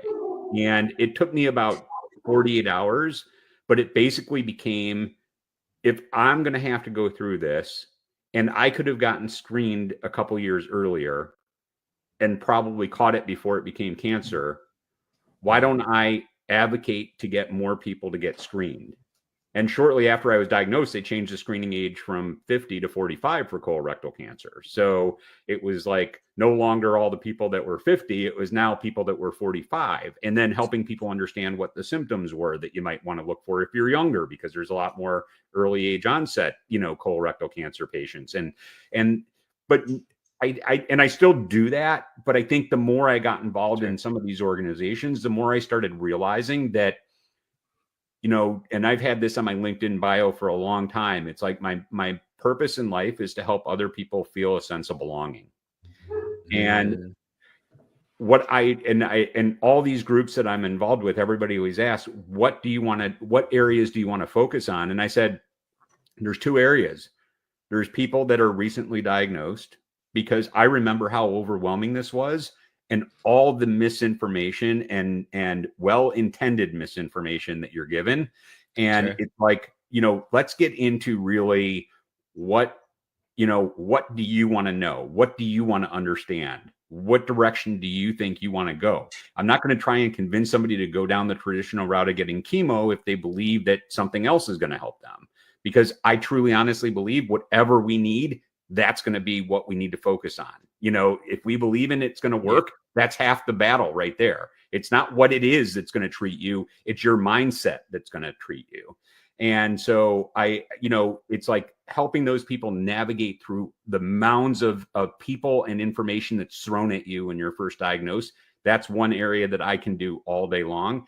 And the other area is if you are a colorectal cancer patient and you might be a candidate for a liver transplant, I can geek out and talk about liver transplants. People get me on the phone for like an hour and a half and they're like, oh, I'm sorry I took up so much of your time. And I'm like, no, you don't understand. I could talk about this every day, all day long. It doesn't bother me one bit. I can just geek out on it. And those two areas are the ones that I really find my advocacy the most. But both of those have this thing, because colorectal cancer patients, there's only about 60 or so in the US that have gotten liver transplants in the last 6 years. That's all it's been around for. So it's a pretty small group of people, right? And I mean, it's each year it's exponentially growing, but you know, that's a small number. So those people can feel very alone if they don't latch on to somebody else. And then, you know, those people that first get diagnosed, you have so many people coming, but it's just like, they just still feel alone because your relative that knew somebody that had cancer, your friend that had an aunt that had cancer, it wasn't the same cancer as you, most likely. It wasn't the same treatment as you're going to get. And it's not helpful just to have more information, even though it's well-intended, loaded on you. And so I want to cut through the bullshit for them and help them start understanding what's important, where they can go to get information at their own pace, and let them know how to handle some of that other stuff. You want to be grateful for it, but you don't want to overwhelm yourself by going down all these rabbit holes. I mean, we've all heard probably like the worst thing you can do is do Dr. Google, right?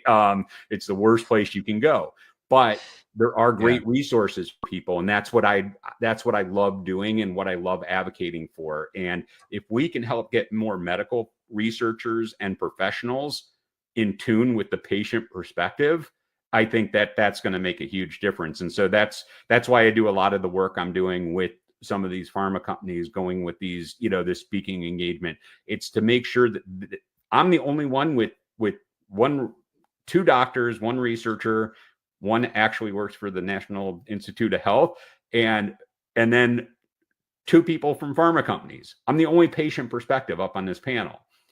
I'm not letting that go lightly. I feel the burden of having so many other patients on my back that I'm speaking for them too. But I don't mind that one bit, but that's what I love doing now. That's awesome, Tim. I know Troy has to go soon. So Troy, is there anything else you want to share before you go? I'm so glad that you showed up here tonight. See what I did there? Showed up. See? I did. You're a professional, Tim. You're a professional. Just again to extend gratitude for thinking of me, inviting me on. It's been awesome. We just met not too long ago, but man, you're so awesome and giving and warm and friendly. And I'm so excited for everything that you have going on. 3 years here, the new book, you're crushing it. So I appreciate the stage that you've given not only to me, but to everybody else. It's important. I mean, we just talked about sharing our stories, and it means something. So thank you for that. And so thrilled to just be invited and to share a little bit of my own. And other Tim, Tampa Tim, we should connect about your new tech project, because I'm on the board of a different cancer fundraiser for pancreatic cancer, and this is something that we talk about all the time. So love it. Yeah, I'd love to be helpful in any way that I can for another perspective on that. I appreciate it, and I did send you a connection request on LinkedIn already. So rad. Okay, fantastic. Well, I will. Live. It's happening. So, but no, man, other than that, thank you so much. Yeah, I have dinner with the in-laws tonight. So it's all nice. Have a great time. I will. Right. Thank you guys, Tim. So nice to meet you, Tim. Thank you. Congratulations. Keep it up. Thank you for all you do. Tim McDonald, I'm going to let you go too soon. I just wanted to say, do you have to go? No, I'm going to have to go in a minute, but I just wanted to thank you so much for inviting me, for inviting all these other people, being part of, I think I was one of the first books that you did put out. And I love that you're out there trying to get this out in the world, because to my point about what my mission was, this is what you do, Tim. Yes, we have the same first name and the same missions. So, and I love what you were saying also before about belonging. I'll tell you a story another time about somebody who direct messaged me on LinkedIn one day, and they also have what I have, CML, and literally that day they were diagnosed. But I'll share that story another time. I'll let you go. But thank you so much, Tim. Let everybody know how they can connect with you and stay up to date on what you're up to. Yeah, well, on LinkedIn and Instagram, I'm Tim A. McDonald, McDonald. On X, I still call it Twitter, but I'm Tim A. McDonald, and on Facebook, I am Tim.McDonald. Awesome. All right, cool. Well, thanks so much, Tim. So appreciate you, Tim. Fellow Tim. All right, everybody, we are here. We are still here. We will be here until 9 o'clock Eastern time. I'm a little bit crazy doing these long live streams, but I do it to give people hope. So we're going to keep going here. I want to remind you all that we're at the 3-year anniversary celebration of Showing Up Perspectives on Cancer, as well as a Giving Tuesday celebration. And we've had a great lineup of guests so far. Troy Carnes was here. Tim McDonald was here. Jason Freeman was here. Jenny Gold was here. Dorothy Odell was here. Mary Weckerly is here. So thank you all. We still have 1, 2, 3, 4, 5, 6, 7, 8, 9 more guests to go in these 4 hours. Recently, we created Showing Up Perspectives on Cancer into a nonprofit organization in order to be able to reach more people and make more impact. And as somebody I talked to recently when I was considering creating Showing Up into a nonprofit organization, they were sharing their story, and they were saying, before I was a nonprofit organization, or before he created the nonprofit, he was a no-profit. And that really resonated with me because I want to keep helping more people share their stories in safe spaces, like on this show, like in the perspectives on invisible illness books we do, and the perspectives on cancer books we do, and the annual in-person event. We have another in-person event coming up in October, the dates to be determined and the location, but it's definitely going to be in New York again. And yeah, I want to show some of these comments. Also, I want to encourage any of you who want to support Showing Up in some way. There are a few ways you can do that. You could make a donation, big or small or somewhere in between, at perspectivesoncancer.com. You could purchase a Perspectives on Invisible Illnesses book. It's only $9.99. It's normally $18.49 until midnight tonight. So appreciate your help there if you're able to, or just hit the share button, send a direct message, tag your friends, family, colleagues, let them know about the show. We really appreciate it. Also, as Jason Freeman was saying earlier, we do have sponsorships available for the weekly global live streams that we do. We've been doing them for 3 years. This is the 3-year anniversary show. And so we would love for you to support us in that way, if that way is feasible for you also. So let us know where you're tuning in from around the world if you haven't already. Let us know, what is your connection to cancer? I would love to know that as well. And if you're able to support us, perspectivesoncancer.com for all the things, to find the books, to make a donation, to find all the information about Perspectives on Cancer. So we're waiting for our next guest to come. So in the meantime, what I'm going to do is I'm going to show a previous show, part of one. It's not going to be a whole show. Our next guest should be here at about 6:55, Mr. Boyd Dunleavy. He's been a guest on the show. And we always have great stories to share. And he's an incredible marathon runner. He's been at Disney. It's amazing. So don't go anywhere. Don't go anywhere. I know you're going to stay there for the entire 4 hours. Yeah. So what I'm going to do now is I'm going to share a part of the show, episode number 125, that we did with Rochelle Prosser, and her connection to cancer is that both her daughter, who was 3 years old at the time, and her husband were diagnosed with cancer within months of each other. So hang tight while I pull this up for you.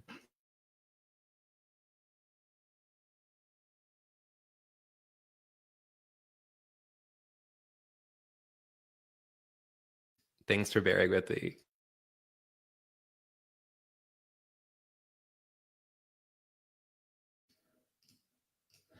Here we go. And this is Rochelle Prosser. This was at the live in-person Showing Up Perspectives on Cancer event. And Rochelle's daughter was there also. Her name's Kayla. She's 14 years old, I believe. So I'm going to play part of this interview before we have Mr. Boyd Dunleavy, the amazing marathon runner man. Here we go. You have multiple perspectives on cancer. Like I was saying, your daughter and your husband. You may need to turn up your volume to hear this. I'm not really sure why the audio on YouTube is being Tell wacky. me, I want to know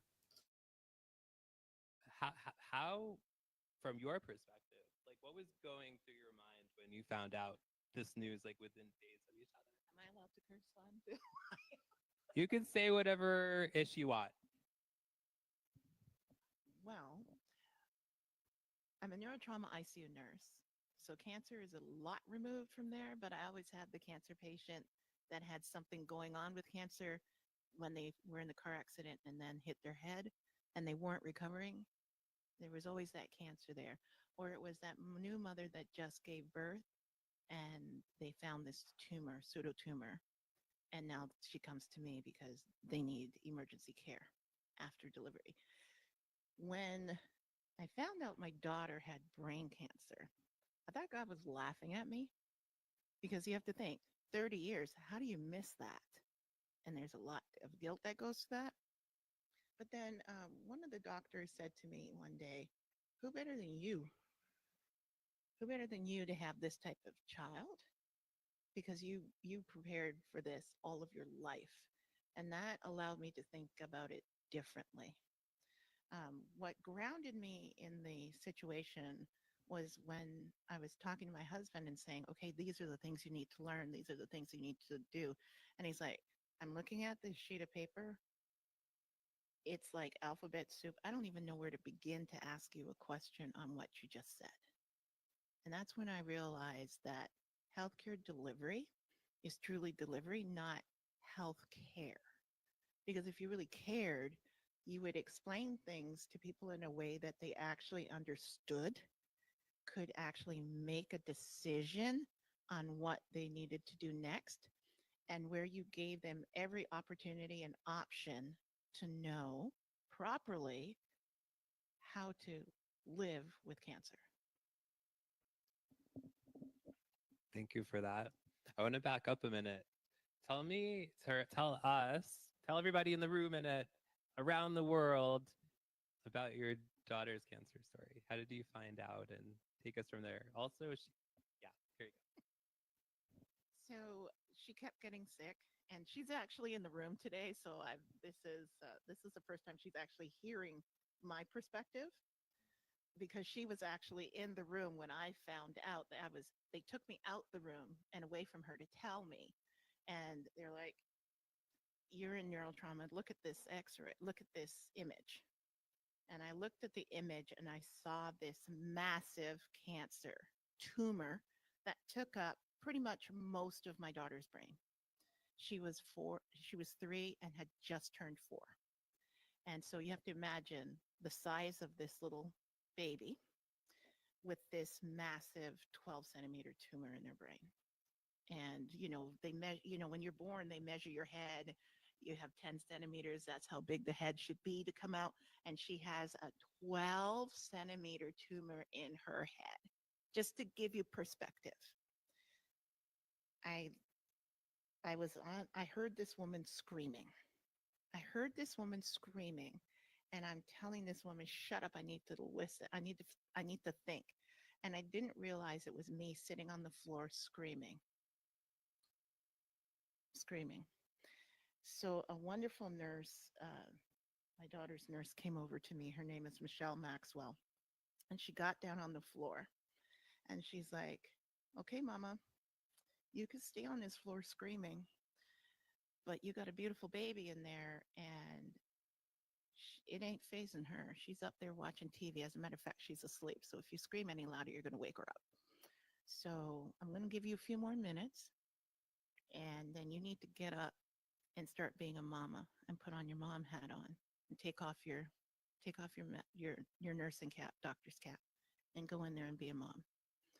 And she gave me the opportunity to do just that, to be a mother instead of a healthcare worker.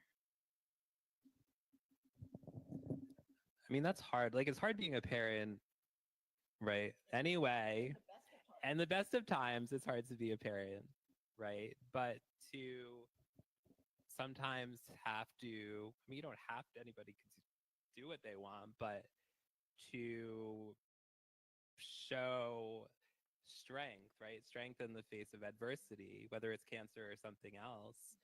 Um, yeah.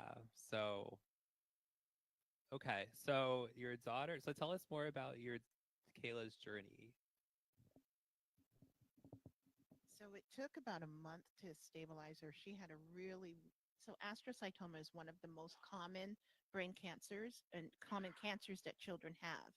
But her astrocytoma actually was extraordinarily rare because it was a mosaic tumor, meaning it's a bit of everything. Some of the good stuff, some of the not so good stuff, a lot of the obnoxious stuff that never goes away and you can't cure. But the location of where it was truly inoperable. So there was no ability to say, okay, even if you had a pathway, we could go through a nose, we could go through, they come and they tell you, oh, these are the surgeon sees you, the radiation oncology sees you, then the medical oncologist sees you. All of these ologists just come out the woodwork and start talking to you. And everybody has an answer. But at the end of the day, if you can't really follow the biblical principle, if it hurts you, cut it off. If it bothers you, cut it out. That's a whole different level of what you're trying to deal with. And when you're asking a parent to make a decision and they'll say, okay, we could do debulking surgery. Hold on, wait a minute, stop. What exactly does that mean? And what are you actually cutting out? Well, they are talking about cutting out parts of my daughter's brainstem. And so how do you talk to somebody about cutting out their brainstem? Right? These are some of the things that you're telling parents, and they have no clue what they're committing to or saying yes to. So she never had surgery. And so her tumor actually consisted of part of the vascular system where your blood vessels go through and create. It was part of her brainstem. It was part of her optic nerves. It was part of the processing centers where you have to think, that helps you to think, that helps you to do math and higher functioning. And then also her pituitary gland and how you warm and cool yourself. So the vital things like heart rate, blood pressure, breathing, this is where her tumor was. So there's no cutting that out and thinking that you're going to live. But I knew that. My family didn't. And so now I'm a holder of a whole host of information that nobody else knows. And I have to be strong. I can't be a parent. I have to be an advocate, because if you make the wrong decision, she is not going to be the she that she is. So for me, it was most important to be able to keep her personality. And all of you got to meet her today. And to be able to keep that little girl to be her unique self. And if I couldn't do that, then we were doing something wrong. By the way, let's give it up for Kayla.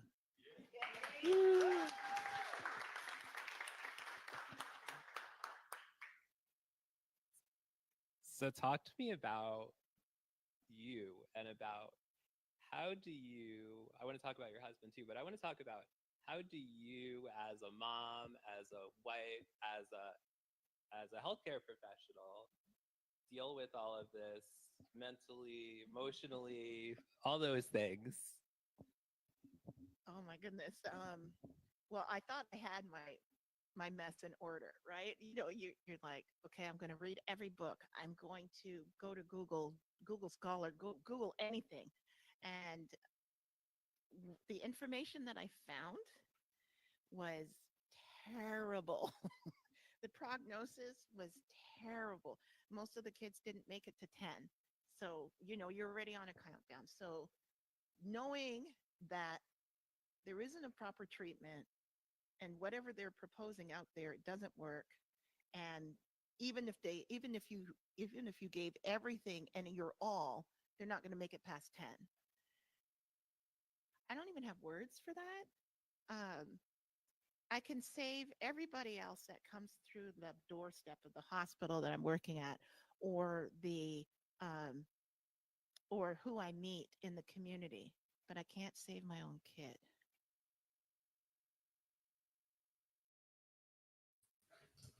All right, everybody. We were just listening to the 125th episode of Showing Up Perspectives on Cancer with the amazing guest, Rochelle Prosser. We're here at the 131st episode of Showing Up Perspectives on Cancer. It is the 3-year anniversary show. And we're also celebrating Giving Tuesday today. So I thought I would give you another guest with Mr. Boyd Dunleavy. Did you like that transition, Boyd? That was good. Is my mic on? It is. Yeah, you sound Good. great. Perfect. Yes. I'm in my church lobby. I'm hoping no homeless person shows up. Wow. And we should also give a shout out to my sister, Eileen Sohn is watching. Hello, sister. Hello, Eileen. Hello, Thanks for Eileen. being here. Hi, Tim. Boyd, it's great to see you. Thanks for being here to celebrate with us. Thank you. I've had to juggle my Tuesday night, but here we go. Let's see what the excitement is in my life. Can I share the story from 3 years ago, or should we do a little bit of a proper introduction first? Let's do a proper introduction first. Sure. Yeah. Who is Boyd Dunleavy and what is his connection to cancer? Well, I'm actually Canadian, wearing a Canada shirt. I'm not. Oh, shout out to Canada. I'm a 2-time survivor of acute myeloid leukemia. So on July 1st of 2011, a blood cancer diagnosis that a few months later I was given less than 6 months to live. And I told the doctor that wasn't going to happen. So that would have been the fall of 2011. Told needed an unrelated transplant because I could not find a familial match, and went through about 5 or 6 rounds of cancer, including my cancer relapsing February of 2012. And trying to do the quick version, God stepped in on February 17th, 2012, had a vision of Jesus being flogged before his crucifixion. Isaiah 53 says, by his stripes we're healed. Supernaturally vomited the cancer out of my body on February 17th, 2012, which is something like 4,673 days ago. Sorry, Tim, I'm trying. Well, I was telling a friend about it today. And anyways, to have a successful stem cell transplant, it helps if you're in remission. We have friends in common that lost family members that tried to do it when they weren't properly in remission. And so May 3rd, 2012, in Hamilton, Ontario, Canada, I had a stem cell transplant that was unrelated. It was probably the most difficult process I've been through. 4.5 months of treatment. Got off of the majority of the medication, went through traumatic brain injury and spinal cord trauma.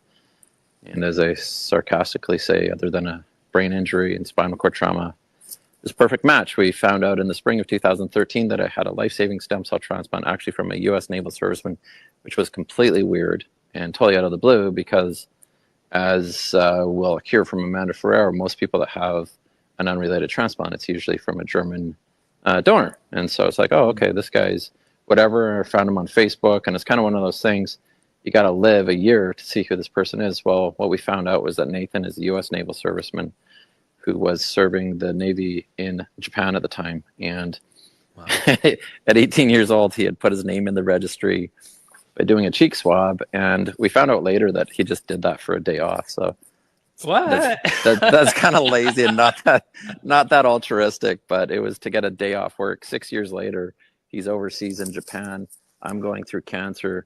They're doing the One Match, BeTheMatch.org. All the international registries are trying to connect, and they connect with this guy and they find him. The most amazing thing for me was that the Navy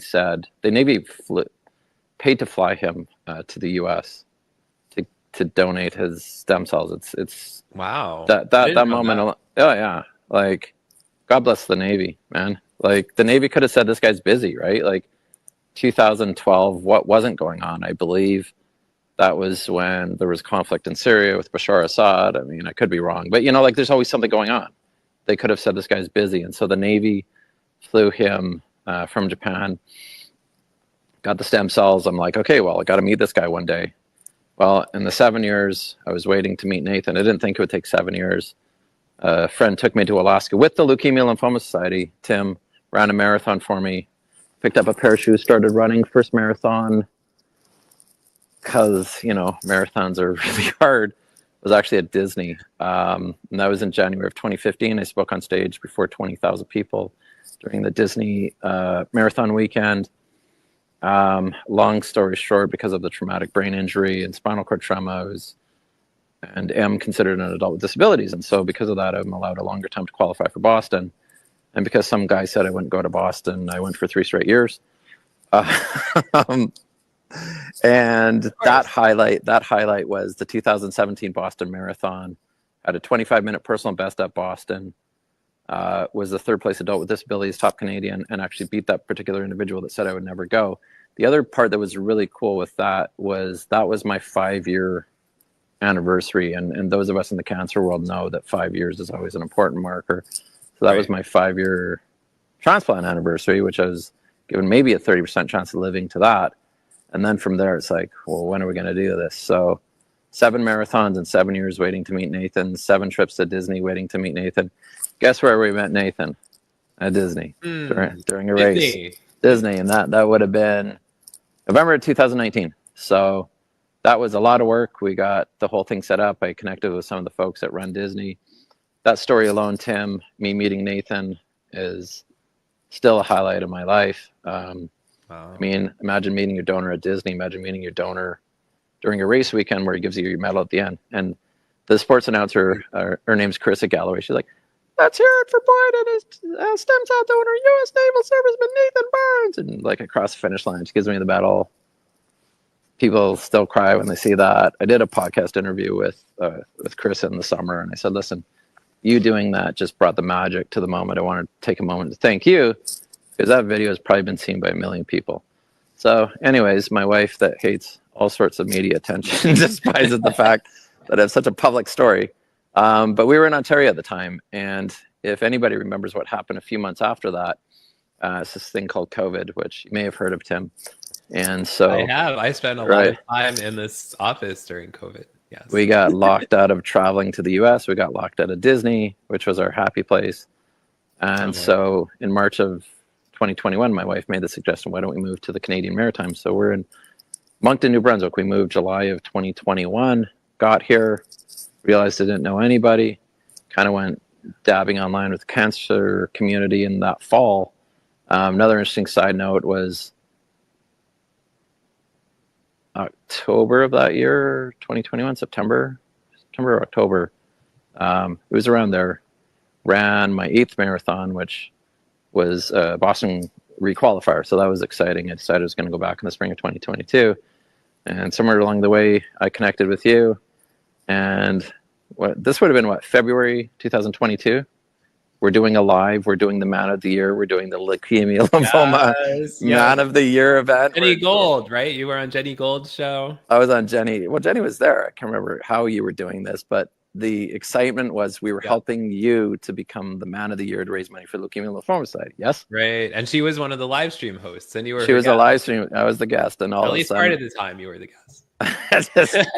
I just got off the call and went running downstairs, and this French. We live in Dieppe, so we don't live in Moncton. We live in the French part of the city, and some French guy who we thought was homeless had wandered in our front door and said, "I'm home." And so I'm like, "What the heck?" So my wife's like, and I had said to them, like, "No contact." She's like, "There's a homeless man in our kitchen." So I'm like, "Okay, I'm gonna have to deal with this." So we go. Wait, this was during COVID? COVID-ish. Yeah. 2022. 22. Oh, 22. Yeah. That's right. Yeah. You know, like COVID was over when Joe Biden declared it was over. Yeah. Okay. Anyways, we won't get political. We won't get political. But you know, all of a sudden we're calling the police, and I think you were trying to call her. Jenny's calling, and I like had to ignore you because this guy's in my kitchen, and it turned out he was so stupid, right? He was. I mean, it's not funny, right? Like it's serious. Yeah. At the same time, you just like got up in the middle of the show. This is my life. This is my life, right? Yeah. This is my life. So he was a long-term care facility patient in a residential home, and he had dementia. He had fallen out of a first floor window with a short sleeve jacket on and wandered 10 kilometers. And I believe an angel brought that man in our door, because the police, when they came, they thanked us. They've been searching for him for about 6 hours. And they said, "You saved this man's life." So then got to go back upstairs and say, this is what happened. And you were kind of white. So you're like, is this guy okay? But how tragic and awful. And anyways, Yeah. then But we, thanks for being part of that fundraiser. you know, we then, oh yeah. Okay. So let's finish with that. So what ended up happening with that fundraiser? How'd that go for you? It went great. The fundraiser raised, I think that one raised around $6,000 over 24 hours. And then we did a 12-hour one the next month and raised another few thousand. Yeah. But most Sure. importantly, like Most 20, importantly, 36 giving, hours of cancer awareness and stories. Right? and the fundraising probably went down the hour I was there. Just a total. I totally noticed. Like people started pulling out their donations. Train wreck and just a disaster. So No, I'm kidding. anyways, and then from there, I was like, Tim, we got to redo this again. And so that ended up, when did we reconnect? Finally in like July of 22. And that was just a blast. We had a 90-minute conversation, you, me, and Mark Kageyama. And, you know, that really opened some doors to just some special friendships. And I think your friendship and mine is just a constant goofiness and laughter and silliness. Exactly. I just changed our personal, I changed it to avocado. Boyd's talking about on Facebook Messenger. And Facebook Messenger between Tim and I, he changed it to cats. I changed it to avocado. We're constantly just trying to be stupid because life is horribly sad and tragic. Just the theme on Facebook Messenger. You can change theme on Facebook if you didn't Messenger. know, contact Boyd and he'll give you a lesson. So you're welcome, Boyd. Anyways, where are we at? So I'm now 13 years cancer free. In the 3 years that I've lived in the Maritimes, I've run. Shout out to Mark. Yes, I think. Yes, I've run. Yeah, no, I get that. I've run 10 marathons, but I walked away from a car crash in the spring of 2023. So that was another kind of eye opener because, you know, it's just my life, right? So Marathon 17 was New York, November 2nd or 3rd. So that was just recently. That was the latest one. Been helping out with you when I can, part of the cancer conquering community. And also the other community that I'm involved with a fair bit is Man Up to Cancer, which is actually how you and I met. So it's kind of a cool. Oh yeah. Yeah. You It's and funny I met through tonight. Like each person that comes on, I'm trying to remember how people, like how we got connected. You totally It's been scooped so me. long for a lot of us. You Let's totally do it. scooped me out of Man Up to Cancer, but you know, one of these days we're gonna meet. We almost were in New York. Like I don't know. I was in New York twice. I was there in September for Man Up to Cancer, wearing my Empire State Building shirt. Was there for the marathon. Just don't do it October 6th or 7th because that's my birthday.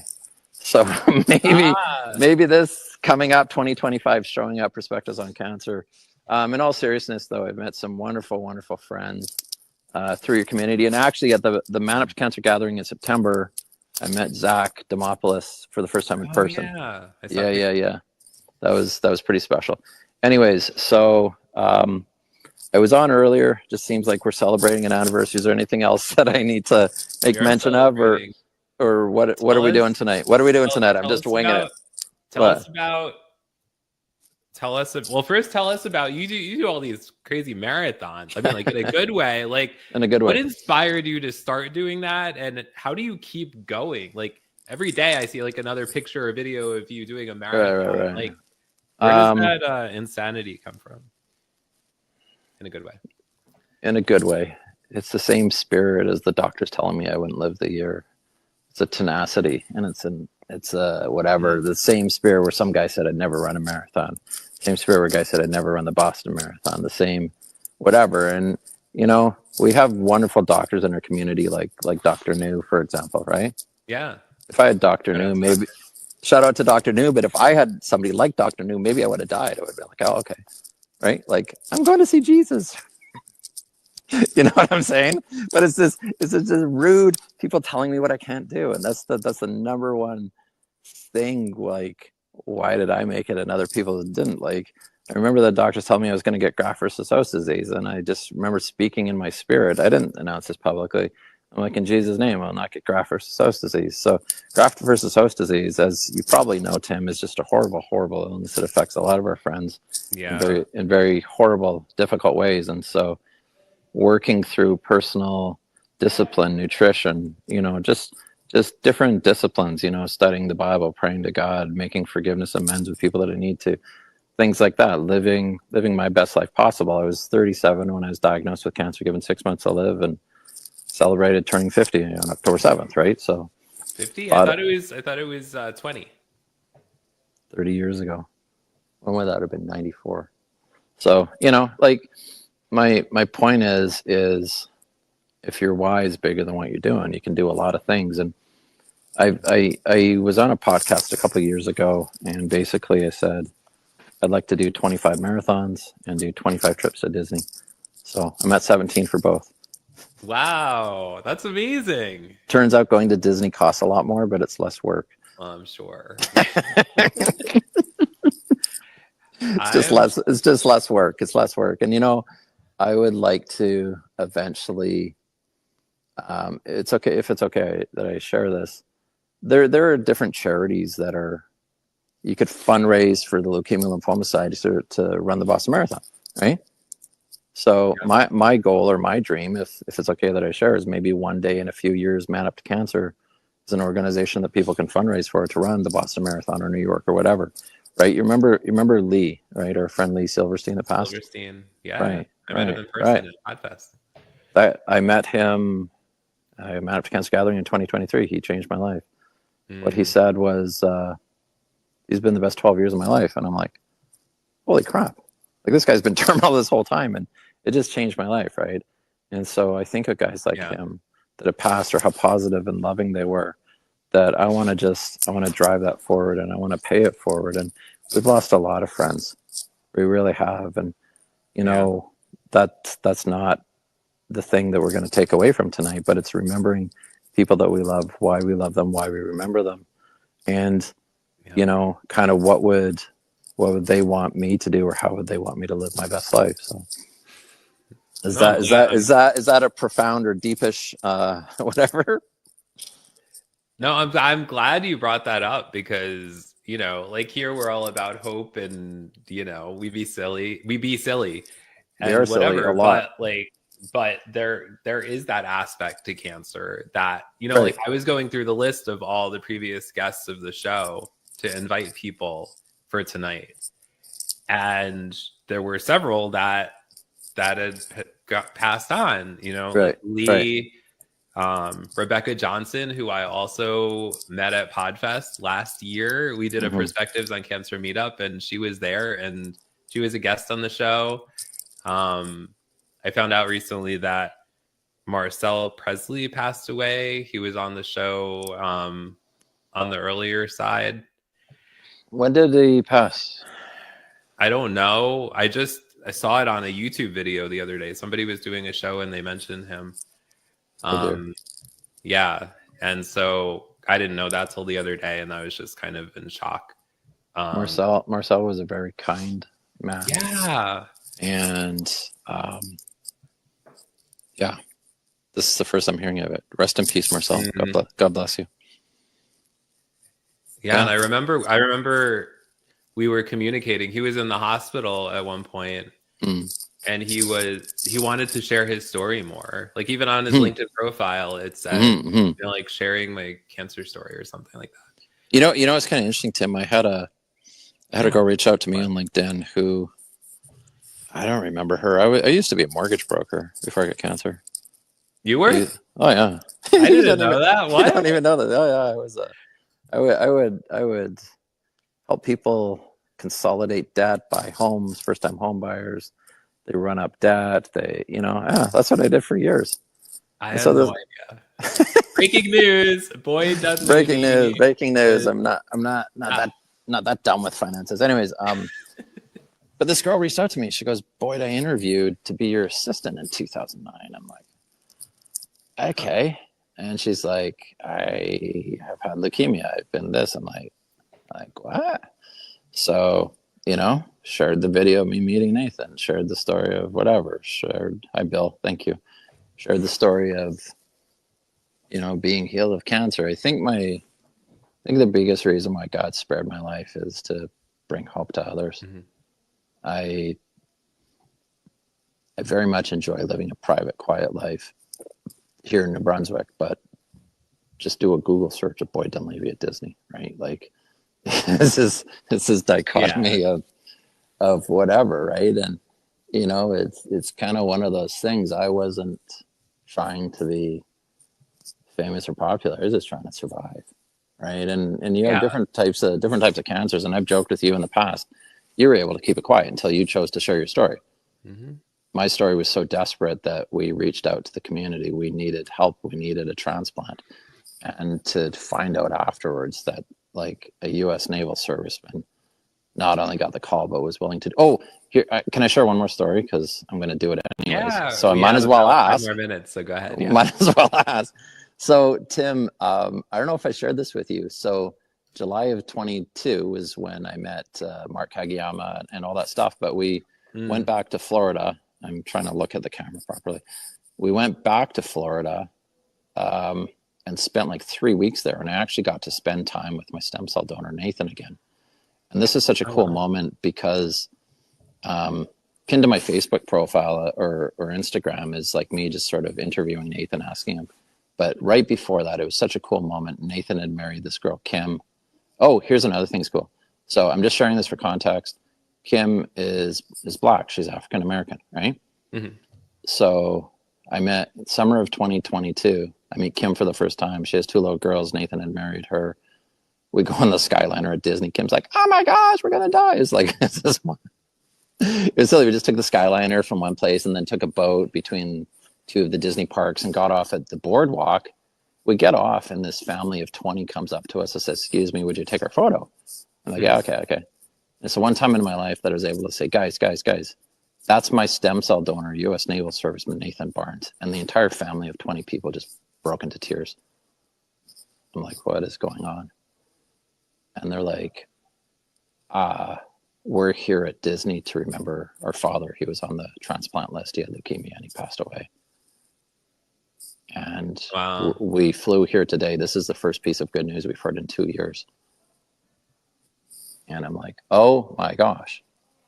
And it was one of those moments, all these people, they took photos with their phones.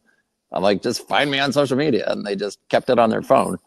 And we walked away and Kim's like, that was a God moment. I'm like, that's exactly what that was. It was a God moment. So like I said, I almost died in a car crash spring of 2023. So in August of 2023, we took the 2 younger kids to Disneyland in California. So guess what happened while we were at Disneyland in California? Nathan FaceTimed me that him and Kim had a little baby boy named Gabriel. Oh, wow. So I have the same DNA as a half black baby from Florida. Wait, what? I have his dad's DNA. Wow, that's crazy. Right, my kids have my DNA. Right. I have my kids' DNA. My kids have my DNA, but I have the same DNA as a half black boy named Gabriel from Florida. That is so crazy. In a Isn't good that way. In Everything a good I way. say to you is like, I know. in a good way. I know. It's like what? What did we just? Yeah. So, anyways, but the magic keeps happening at Disney. Been to Boston 4 times. I'll be running Boston again next spring for Marathon 18, and focusing specifically on Man Up to Cancer and kind of whatever with that. And it's not one thing or another. This one's good or that one's bad, but I'm going to be taking guys with me to Boston that have had cancer. Actually, I've got a few spots open if you want to come join us for 4 days. It's April 18th. April 18th, 22nd. It's the Easter weekend. April 18th. It's Easter weekend. Maybe my whole family can come and we'll celebrate Easter with Boyd Dunleavy. You can, but you will not be staying in a room for 8 men in an Airbnb.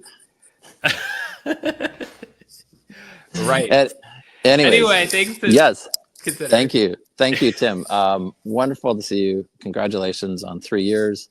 Wonderful. Wish I could have spent a little bit more time on tonight. Like I said, we have a church event on Tuesday nights, but God bless you. God bless this community, and keep going. So thank you, and I'll check out at this point. Thank you, Boyd. Now go change the theme. Bye. Bye. Hey, everybody. We're here at Showing Up Perspectives on Cancer, episode number 131, the 3-year anniversary of Showing Up Perspectives on Cancer. And it's also Giving Tuesday. And there are a few ways that you could give if you'd like to give to Showing Up Perspectives on Cancer. We so appreciate you showing up here, watching shows, reading books, coming to in-person events, and even connecting with each other beyond the show. So thank you for that. Some ways that you could support Showing Up are you could make a donation at perspectivesoncancer.com. And Showing Up is now a nonprofit organization. So you can claim it on your taxes. But we're really aiming to make more impact and reach more people in the cancer community by having this nonprofit. So your support is greatly appreciated.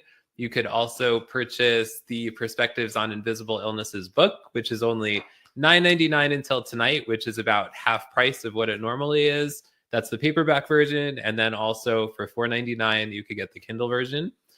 That's normally double. That's normally like $9.99. Or if you're not able to do either of those things, if you could just hit the share button or tag your friends, your family, your colleagues, we'd really appreciate that.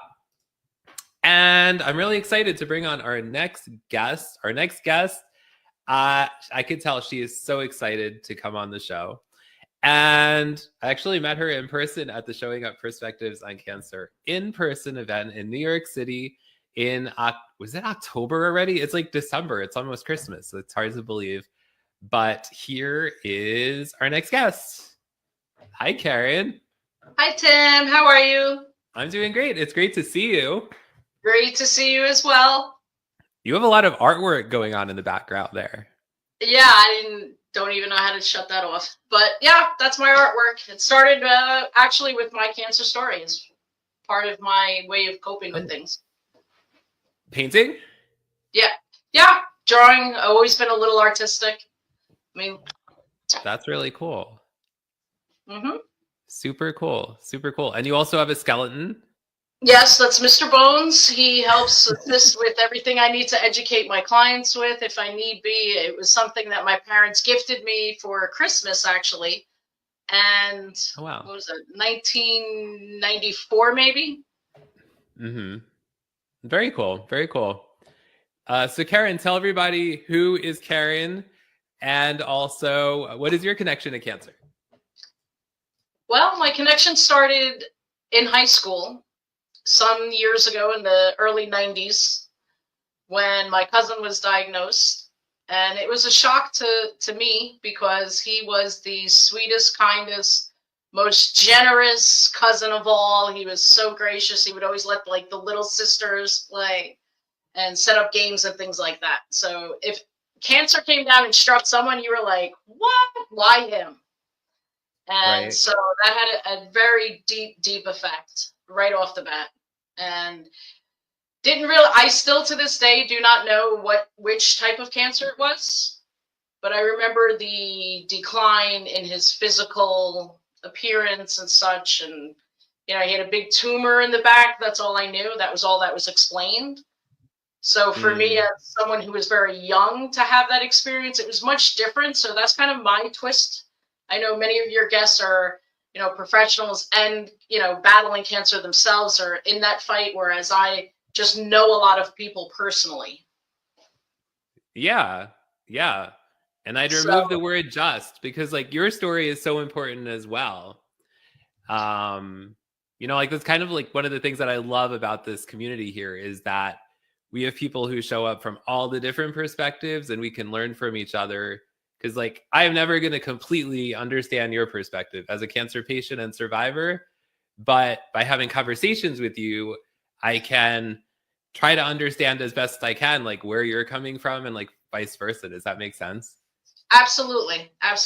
And that's what I pick up right away when I went to New York City to meet your community and the professionals and the heartbreaking stories and the tearjerkers and all that. I'm like, yes, I get it because I'm on the other end. Both as somebody who knows many people, not only in my family, but professionally as a massage therapist, people who have touched my life, people who give me a reason to keep bringing my professional expertise as a massage therapist to people who, are experiencing that, and not only them, but their family members. Right. Yeah. Yeah. I'm so glad you came to the in-person event. I know you watched the show before. I see your name in the comments. We direct message here and there, and then you were coming, and I was like, yes. Well, it's very personal. A lot has changed. Like Boyd Dunleavy, we're about the same age. My life kind of has mimicked him in many ways. Right away after it was my cousin who was very young, it made me question God and faith and religion and all of that. And so what I picked up right away was all of you, your community, has a very strong connection to the faith and religion, whichever church you go to or whoever, there's praise, there's a gratitude for just life in general. And so I think even back in my 20s, when you see somebody so young and so innocent, go through that, it does change you. I don't care who you are. Oh, for sure. For sure. Yeah. And so after my cousin, it was also my grandfather, who we didn't know was, he had a bloody nose, turned into leukemia, and then all of a sudden he was gone. And it was like, wow, that was quick.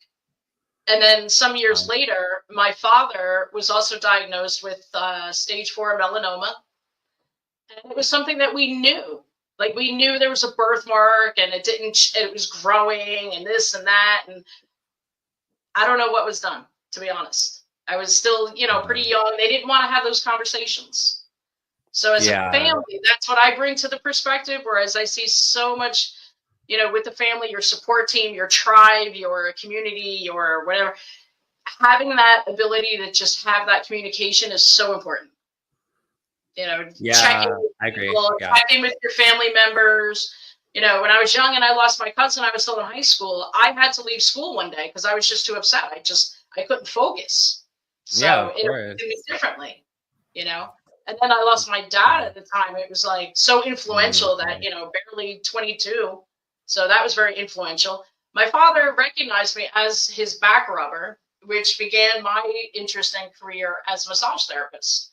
So I knew that the touch was so powerful that it definitely affected, how he, interpreted what was going on in life, even though he may not have recognized his wife of so many years. Yeah. I was not living at home. I came in and he was like, oh, my back rubber's here. I'm like, huh? And it kind of freaked me out because it was this completely different condition.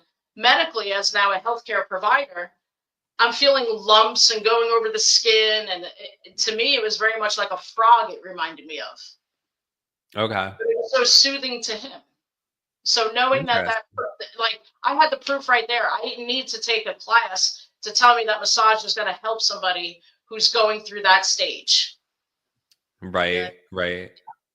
Yeah. So that was very impactful for me and started me at massage school, as well as the fact that my parents were also very fortunate to take cruises.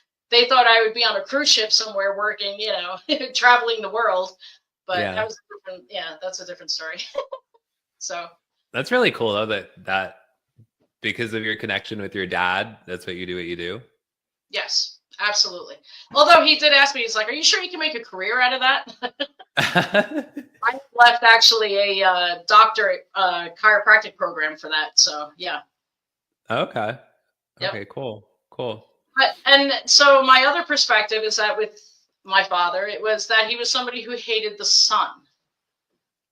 So imagine the perspective of like somebody like myself, young, and you're like, oh yeah, sunbathe, and you had the bath oil, Johnson's baby oil, and the soak out every time. I have like the sun damage on my face now to this day, and being a motorcycle rider, I have that too.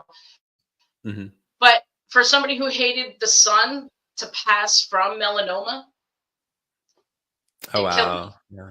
I was like, what is this irony all about? So that was a different perspective. Yeah.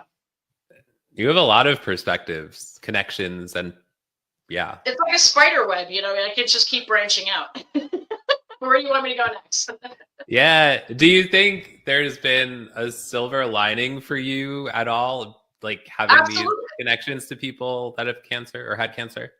Absolutely, because I've been a massage therapist for almost 30 years. I've seen so many patients as well, clients.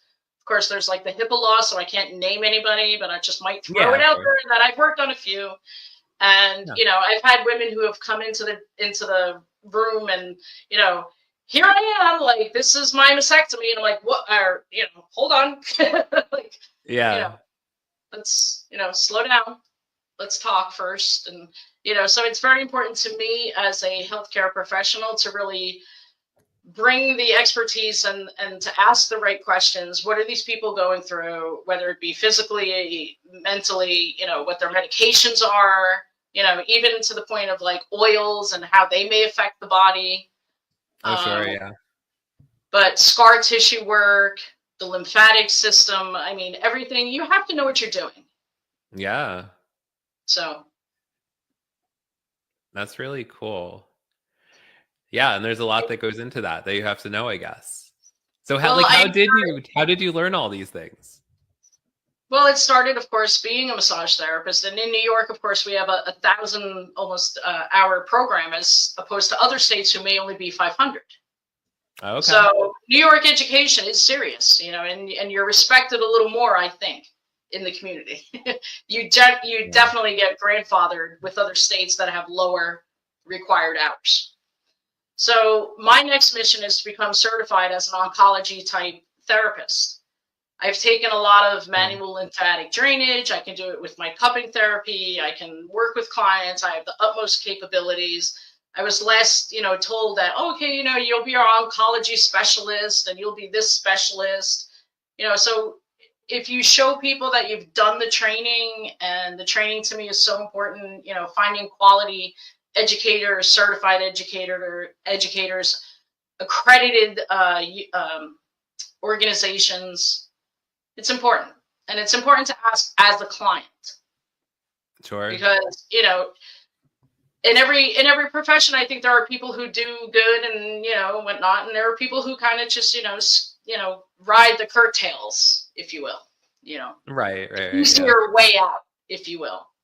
Mhm. So I take that very seriously. And so I've done some work with a lot of breast cancer patients personally, scar tissue, the lymph nodes. And that's where I get into the flip side of where I turn the silver lining, as you said before. Yeah. So Very cool. How did you originally find out about showing up, Karen? Mariel Nieves Clayson. She's wow. Shout out, Marielle. Marielle. Yeah, She's shout in Puerto out. Rico. She's in the Army. Love her. Heard her story through another fan, Fanny Perez. And for some reason, I think Marielle invited me to your show one night, and that was it. I was like, I'm all in. Absolutely. I just know too many people. It's been a long journey. I'm the same age as Boyd. Okay.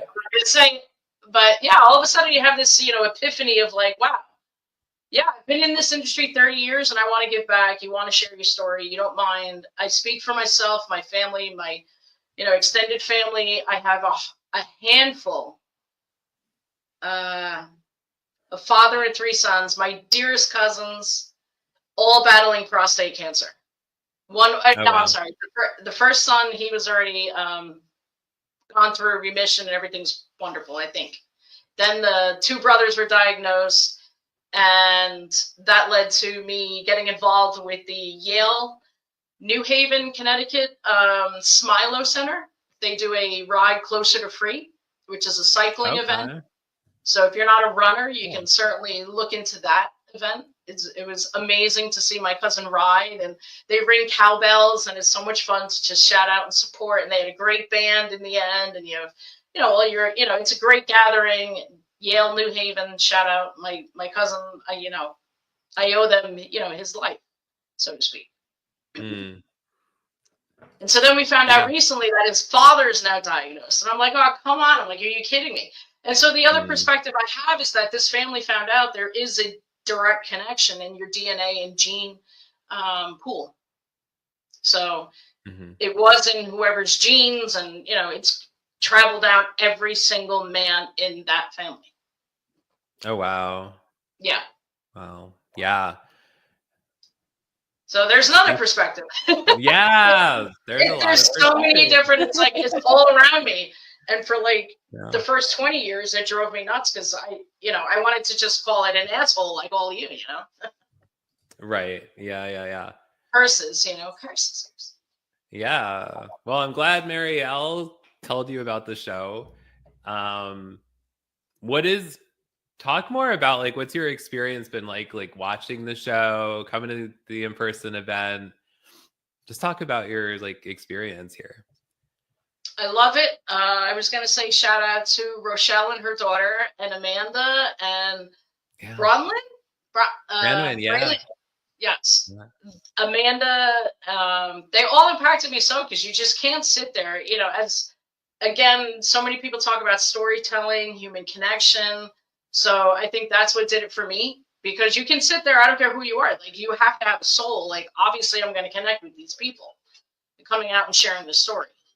So it takes courage. It takes, resilience, tenacity, and all of that fight, that warrior spirit, so to speak, to not just, let the bad news, take you down, so to speak. You have to have that fighting spirit all the time.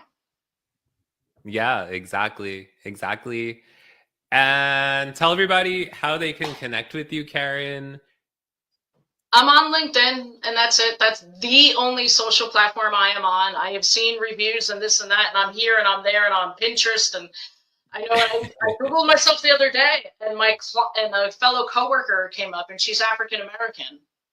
So my image is out. I don't know. I'll figure it out. I'll catch up. With technology, but yeah, LinkedIn is my only profile. Okay, cool. Everybody connect with Karen. She's amazing. Thanks for being here. You're the best. Tim, love you. Shout out to all your family, community. You guys are awesome. Keep showing up. You too. Thanks. Thank you. Bye. Everybody, thank you so much for being here. We have been going 2 hours and 37 minutes. The show is going to be 4 hours long when it's completed. And I didn't really think about how I'm going to pee in between, but I'll figure that out when I need to, which might be soon. Too much information. So there's that. Thank you, everybody, for being here. We are at the 3-year anniversary show of Showing Up Perspectives on Cancer. We've done 131 episodes. And we are celebrating each other. We are celebrating the show. We are celebrating the fact that it's Giving Tuesday. And if you would like to give to Perspectives on Cancer in some kind of way, which is now a nonprofit organization, so your donations are tax deductible, you could make a donation at perspectivesoncancer.com. You could purchase a Perspectives on Invisible Illnesses book, which is only $9.99 until tonight for the paperback version, or $4.99 for the Kindle version. And I'm really excited about our next guest. Yes. So sorry, I'm just looking at a private chat here. And soon we're going to bring our next guest, Brian O'Sullivan, on when he's ready. I know he's in the green room. As soon as his camera comes on, I'll bring him on the show. I want to show some of the comments. Thank all of you who are tuning in live or on the replay. We have Rose Horowitz is tuning in. She says, "Hi, this is Rose. Congratulations, Tim. Thank you so much." Bill Bradford is here. He said, "Congrats to Boyd." Eileen, my sister, said, "Shout out to Mark Kageyama." She says, "Hola, hermano." That means hello, brother, for those of you who don't speak Spanish. By the way, random fact, my degree is a Bachelor's of Arts in Spanish. I was originally going to be a Spanish teacher at the high school level, but I got dragged into journalism, which then led to marketing, which led to this. So in case you're wondering, and let me know, where are you tuning in from around the world? What are you eating for dinner? If it's dinner time where you are, or if you're just eating a snack or whatever it is, let me know what you're eating. And that would be great. I have a feeling, well, I don't really know if Brian O'Sullivan is eating anything right now. He's working on his orientation at the moment. He's getting an orientation. But I'm going to bring on Mr. Brian O'Sullivan. Hi, Brian O'Sullivan. Hey, Tim, how are you? It's Can you great hear me to all right? see you. Yeah, can you hear me? Okay. Yeah, definitely. Did you bring some fancy glasses with you? Oh, these are my dollar store glasses, my dollar store Oh. lymphoma green glasses, you know? That's the Well, shout out to the dollar store, right? Oh yeah. Well, it's $1.30 or whatever it is anymore. I don't know. Well, of course, the dollar store isn't really the dollar store ever anymore, right? Right. No. But Yeah. it's great to have you here. It's great to see you. We just saw each other in person a few months ago in New Hampshire. We went on this Oh yeah. great hike, Yeah. right? Yeah, you still asked me to come back. Oh, man, Of that's course. good. I know how it gets. I could be trying sometimes, you know. I know that. But Yeah, for sure. But we had a lot of fun. We went on this hike. We made this remember we made some silly videos. oh, we definitely did. Yeah. Yeah. Asking them where they were. You know, you're a good man, Tim. I don't get on your show as much anymore, but you do a lot for the community, for the cancer community. Definitely glad you like the glasses too, man. I call it lymphoma green. If I wear like a lot of neon stuff, but that's I know. that's the color of the lymphoma ribbon. So, the old water bottle as well, man. We're go. All right. Wow. And are you Irish also with the O'Sullivan name? I am. I'm half Irish and half Italian. My mother's Italian, so But yeah, no, yeah, definitely. I tell you what, Tim. Speaking of Ireland, I got to spend 30 days there in 2019, and it was amazing. The most amazing part of Ireland was to walk on the same little streets that my grandparents grew up walking on. Oh wow, how cool! And it's like some stuff there that has not changed. It's from when they were there 100 years ago. You know what I mean? So yeah, it's pretty amazing to think, because I was standing I was standing in a place called Cove, which is a port city, and it was I was looking out at I'm looking out the Atlantic Ocean from Ireland's side. I'm standing right there, and I was realizing this was May of 2019. So I'm looking out, I'm realizing, I said, my grandparents, they weren't together. They didn't meet in Ireland. They met in New York, but my grandparents were pretty much 100 years before, standing out at the same location, looking out at the Atlantic, wondering about what's going on in America and what are they going to, it was a pretty intense feeling. It really was, it was a powerful trip. It was. I bet. It was a powerful trip. And we never know what's going to be in store for us. It's like 2020 when the world shut down for many people, and I sat home and I thought I was depressed, and, it's like, I didn't realize what depression really was until a year later, when I got diagnosed with this non-Hodgkin's lymphoma, this type of mantle cell lymphoma, which is like, I was so excited. I got through 2020 thinking, I didn't get sick. I'm doing great. Yeah. Mm-hmm. All of a sudden it's like surprise. I believe in a higher power. I choose to call it God. And it's like God or other plans. It's like God says, yeah, you didn't get COVID, you got cancer. And it's like, wow, that was just mind blowing, because I had no symptoms, and it's just, and then all the symptoms started mostly in my head. Obviously, at that point, mostly in my head. But it is what it is. I'm sorry, you're supposed to be asking me questions. That's okay, but I also want to join somebody else into the conversation. Mr. Russ Hedge is here also. Woohoo! Hey, Russ. everybody. Hey, Russ. I don't know. There's a guy behind you, Russ. He looks like you. I know. I'm just in from a brisk, chilly walk outside in the freezing cold but clear and wonderful weather. Oh, wow. Nice. With my beautiful wife and daughter. We just took a nice walk before I came in, and you know what? I am so blessed to be here, and I'm so blessed to be part of Perspectives on Cancer. And Brian, it's great to see you, buddy. Me too. I'm sorry I didn't get to the New York City event, but I cried and cried and cried, but I made it. I Oh my didn't God. get any. I didn't get any selfies with any Russ selfies, huh? Well, Yeah. good thing we got a couple from last year.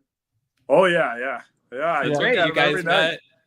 I got it hanging on the cool. wall here. Look, no, I'm just kidding. Uh, Right next to Albert Um, Einstein there. I don't know. There it is, right on.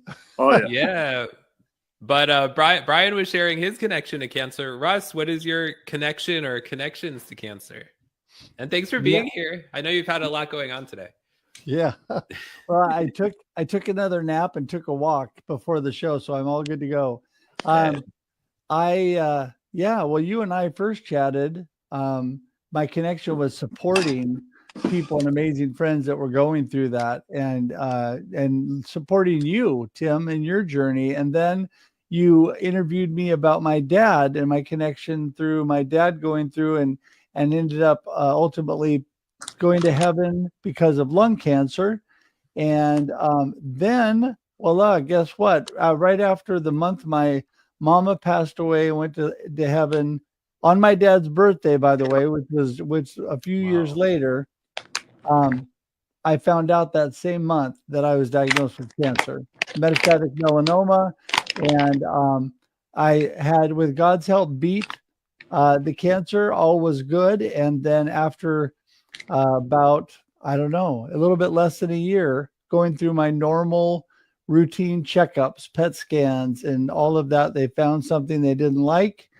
And as of August, they found that I had more melanoma in my groin, my lungs, and now also in my brain. So they did radiation, and I'm doing immunotherapy. And in 2 days from now, on the 5th, which is my beautiful wife's and my 37th anniversary, I am spending the whole day at OHSU getting an MRI and PET scan and seeing my surgical oncologist. So it'll be a fun-filled day, but at least we'll know where things are at and how things are going. So that's what my connection is and what I'm doing. Thanks for sharing that, Russ. We had originally met through the Tim and Jim show, and then through this. And now you're my brother from another mother. Now we are related. Yes, right. Definitely.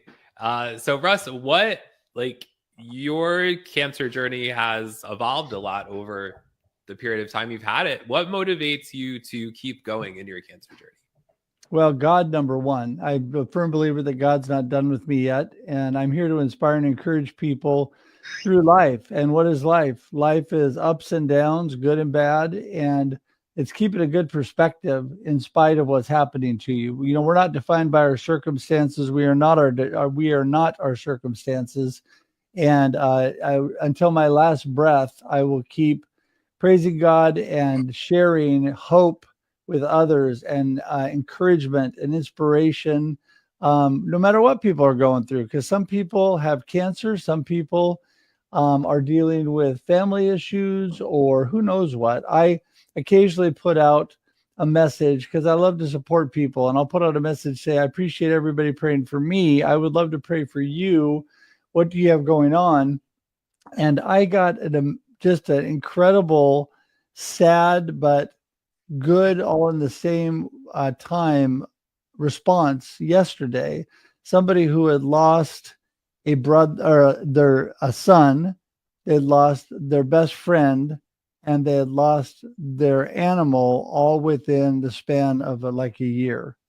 And so a lot of loss, and so it's just the emotional things that those take, and the fact that I am blessed and honored to be able to support them and pray for them and do all that. Really is what I'm all about. And that's what keeps me encouraged. I love being able to encourage and inspire people. That lifts me up. I know you. I love watching Brian try to adjust his camera and make a lot of creaking noises. I'm sorry. Sorry. No, I was just gonna say, I thought Brian was trying to be upside down, because when we did his show on Showing Up, we started the show with him upside down, and I thought he was trying to replicate that. I'm sorry. Russ, I'm sorry though. I thought I was on mute, to be honest with you. It's okay. You're fine. You're fine. I love giving you a hard time. So Brian and I and Zach, the three of us go back and forth chatting quite often. And so I appreciate, Brian, your encouragement. And I think Zach's going to be on with you later, right? With me? Tim? Tim Sohn. Isn't Zach going to be on today? Yes, Zach. I believe Zach is going to come on at some point. That's the plan. Good. Yes. Yeah, For good. sure. So Brian O'Sullivan. Sorry, go ahead, Ross. No, before you go, I was going to say, I know a big part of today is, you made the announcement that Perspectives on Cancer is an official 401(c) nonprofit, and it is Giving Tuesday. So I just would like to say, before you jump to Brian, who's probably got more wisdom, and I'll return to him, is say, everybody that's watching, what a worthy organization and cause. Tim has done this for a few years now, and so much support from all of you. And it's time to give back. And on Giving Tuesday, whether you can give $5 or $500 or $5,000, it doesn't really matter. It's the act of giving and blessing organizations. So I just highly encourage people to do that. And I'm sure that Tim has a link to do that too. I do have a link, and it is right below in the ticker here. You could go to perspectivesoncancer.com, where there's a bit.ly link that'll take you directly to the page to donate. Brian O'Sullivan, what motivates you to keep going? What motivates me to keep going? Well, I look at it like I win every day, and I win. I just like to keep winning and staying alive. When I first got my diagnosis, I have that love-hate relationship with technology, and my phone was rustling and making noises. And when Russ was talking, I'm sorry, I had to get that in there, but whether I'm on the phone, I'm here with you fine gentlemen. And then that night in May of 21, when my phone diagnosed me with this mantle cell lymphoma, and my phone told me that, it was just like, God, I looked it up and it said men in their 60s get diagnosed with this and live 5 to 7 years. And I'm thinking, God, that's all I saw. And I thought, I'm only 49. I'm way too young for this. And what really hit me next was, what really put me in depression next was now I got to call my mom down in Florida and let her know that her baby is dying. That's what was going on with me. That's what messed me up. And I'll keep it G-rated. That's what kept me awake in the middle of the night at 3 a.m., curled up in a fetal position. And you know what? I don't know what's going to happen tomorrow, but I'm here today, and it keeps me motivated just to keep going and, just keep trying to spread some hope. It's like, yes, cancer and mantle cell lymphoma comes back. I know it. It's like, but if I'm not, anyway, if this comes back, I'm not going to say it's definitely going to come back, because nothing's definite in this world except, right. But if it comes back 10 years from now, God willing, I can only imagine the advancements that'll be made at that time. So that's what keeps me going, is the fact that I can reach out and touch others with mantle cell lymphoma and other cancers, because I was very cancer naive my whole life till I heard those 3 words that changed my life forever. You have cancer. And it was a real shocker to the system, So what keeps me going is to be there for the next person getting diagnosed with any type of any cancer, any illness like that. And if someone reaches out to me, because I've been pretty vocal, and I've gotten a lot of messages from people, and it makes me that keeps me going, helping others, paying it forward. So thanks, Tim. Thank you, Brian. And congratulations. All right, on one more 3 question, years. Mr. Ross. Congratulations on 3 what? years, by the way, and congratulations on being a 501(c)(3). That's amazing. Thank you very much. All right. You're multitasking quite well, Tim. That's very good. Hey, you know what? I'll help you. I will fill some dead air and tell you that, again, I want to tell everybody, it doesn't matter what situation you're in, everybody can give a little something. And especially when you're given so much and blessed so much, I continue to be blessed beyond measure. And I just feel it my responsibility that God gave me to give some of that back, some of the stuff, even when I'm not in the greatest situation right now. Let's face it. I mean, with everything going on, but you know what? I keep giving because that fills my heart. It does. We should all have a giving heart, and it doesn't matter. You look at the widow in the Bible who gave 2 little pennies, all that she had, right? What did God say? Jesus said that she gave more than anybody else because she gave all that she had. It's a matter of not the amount that you give, but the act of blessing other people. So I just want to let everybody know, I just went on perspectives.cancer, and there's a big button that says donate now, and I just donated. Don't have a lot to donate, but I donated something.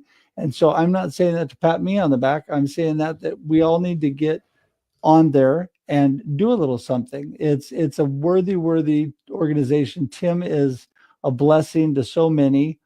And I can tell you, Brian, like you said, it can be daunting sometimes. When I went back in August and they told me I had stage 4 cancer and it had progressed like that, it's a lot to swallow. It is. But I'm a firm believer that God's not done with me yet. I'm a firm believer that I've got a lot of life left and I'm choosing to live. And I'm learning to rest and take care of my body so that I can still be good for something. So, yeah, just keep on, everybody. No matter what you're going through, keep moving and give to Perspectives on Cancer. Thank you, Russ. Brian, we're going to wrap up with Russ and Brian here. First of all, thank you both for being here. You both are awesome. And I've both got to meet both of you in person, which is even awesomer. Brian, how can people connect with you and find out what you're up to? Well, my least favorite thing is Google, but you know what? Dr. Google's what diagnosed me. But if you type in mantle cell lymphoma and you put Brian O'Sullivan, I'm going to pop up there, but you can follow my channel, LinkedIn, Instagram, TikTok, YouTube, Facebook. I get around, I guess. I'm learning some stuff for an old guy. Yeah, we've heard you get around. Well, I'm learning from the best. Oh my I'm learning gosh. from you guys. Oh my God. Well, Zach told me that, so I'm just saying what he said. Oh my I God. can tell you You're some too funny. things about Zach, but I won't say it here. Well, you got to wait till Millions Zach watching. comes on for that. With He's millions gotta of be people here. watching here, I don't want to. Yeah. No. Oh my gosh. We Russ? shared a room once, but that's another story. Oh yeah, that was hilarious. Well, you Russ, go to me. You go to russhedge.com for me. Simple. My name. Just go to russhedge and put a .com at the end, and everything about me is there. All my connection links. One-stop shop for all about Russ. Inspirational speaking, everything that I do, and also information on how to connect with me. I love to connect with people. So, Tim, and if people have trouble, just contact Tim. He and I talk every day, so you can just send a message to him. That's true. All right. Thank you both so much. Good seeing you. We'll see you again in person soon, I hope. You too. We better. God God bless you both. Cheers. Oh, wait, I gotta do this. Hang on a sec. You got me. Woohoo! Here we go. All There we go. All right. It's not complete without the screaming goat. I gotta go eat some goat. All right. No. All right. Bye, guys. Thank you. Yeah. Bye. All right, everybody. We are here. We have been going 2 hours and 58 minutes and now 2 hours and 59 minutes. It'll just keep going. So thank you all for being here, whether you're here live, whether you're here on the replay. Thank you to all of our guests so far: Brian O'Sullivan, Russ Hedge, Karen Rapp, Boyd Dunleavy, Troy Carnes, Tim McDonald, Jason Freeman, Jenny Gold, Dorothy Odell, Mary Weckerly. Thank you all for being here, sharing your connections and your perspectives on cancer. I really appreciate it. We are almost at 3 hours. We are going until 9 o'clock Eastern time tonight. And like Russ Hedge was saying, we are here to celebrate 3 years of Showing Up Perspectives on Cancer, the show. And also, we are here because it's Giving Tuesday. It's a day to give. It could be financially. You could hit the share button. If you want to donate, you could go to perspectivesoncancer.com. We're all about letting patients, survivors, and supporters know they're not alone and to encourage them to share their stories when they are ready to do so. I didn't share my cancer story for 15 years. I'm not saying you have to wait 15 years, but I feel like we all know when it's time to share our story. So thank you for being here. Thank you for your support. We have already received a few donations. Thank you, Russ Hedge, for your donation. Thank you, Karen Rapp, for your donation. There might be a few more. I'll have to go in and check. But thank you very much. We are waiting for our next guests. Our next guests are going to be most likely Nicole Drost, Amanda Ferrero, Andrea Sanchez, Ashok, Bhattacharya, and Nancy Deborah Barrows. Those are the guests we still have coming up tonight. We're still waiting for our next guest. So we are going to continue to watch the 125th episode of Showing Up Perspectives on Cancer. This was at the in-person Showing Up Perspectives on Cancer event in New York City. My guest was Rochelle Prosser. Her connection to cancer is that her daughter, who was 3 years old when she was diagnosed with cancer, and her husband were diagnosed practically at the same time, within, I believe it was like 3 days of each other. So we're going to continue watching this episode together. And in just a few minutes, we'll have some more guests to bring you. In the meantime, please hit the share button. Please tag your friends.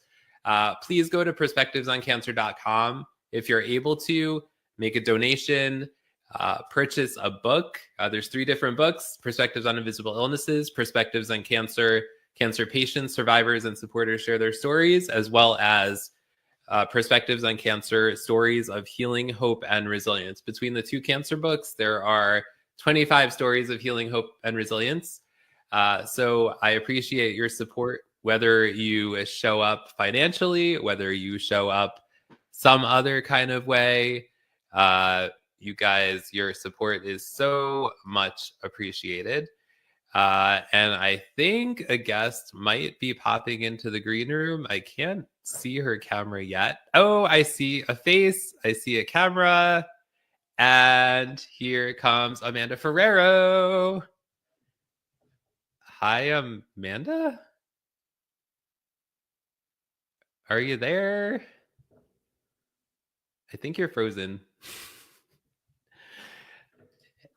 Anyway, Amanda Ferrero is going to be coming on, and she was the keynote speaker at the in-person Showing Up Perspectives on Cancer event in October. She is a 2-time acute myeloid leukemia survivor. She has also had 7 brain surgeries, and she did an amazing talk. So inspiring. She even had us doing an activity during the event. It was so great. Bill Bradford is saying, where is she? I think she's frozen. So hopefully she can come back and try again for sure. In the meantime, I'm going to bring on this episode with Rochelle Prosser, and hopefully Amanda can come back in just one moment. Thanks, everybody. Remember, go to perspectivesoncancer.com for all things Perspectives on Cancer, including making donations. Thanks. So I needed some mental help. It wasn't offered to me.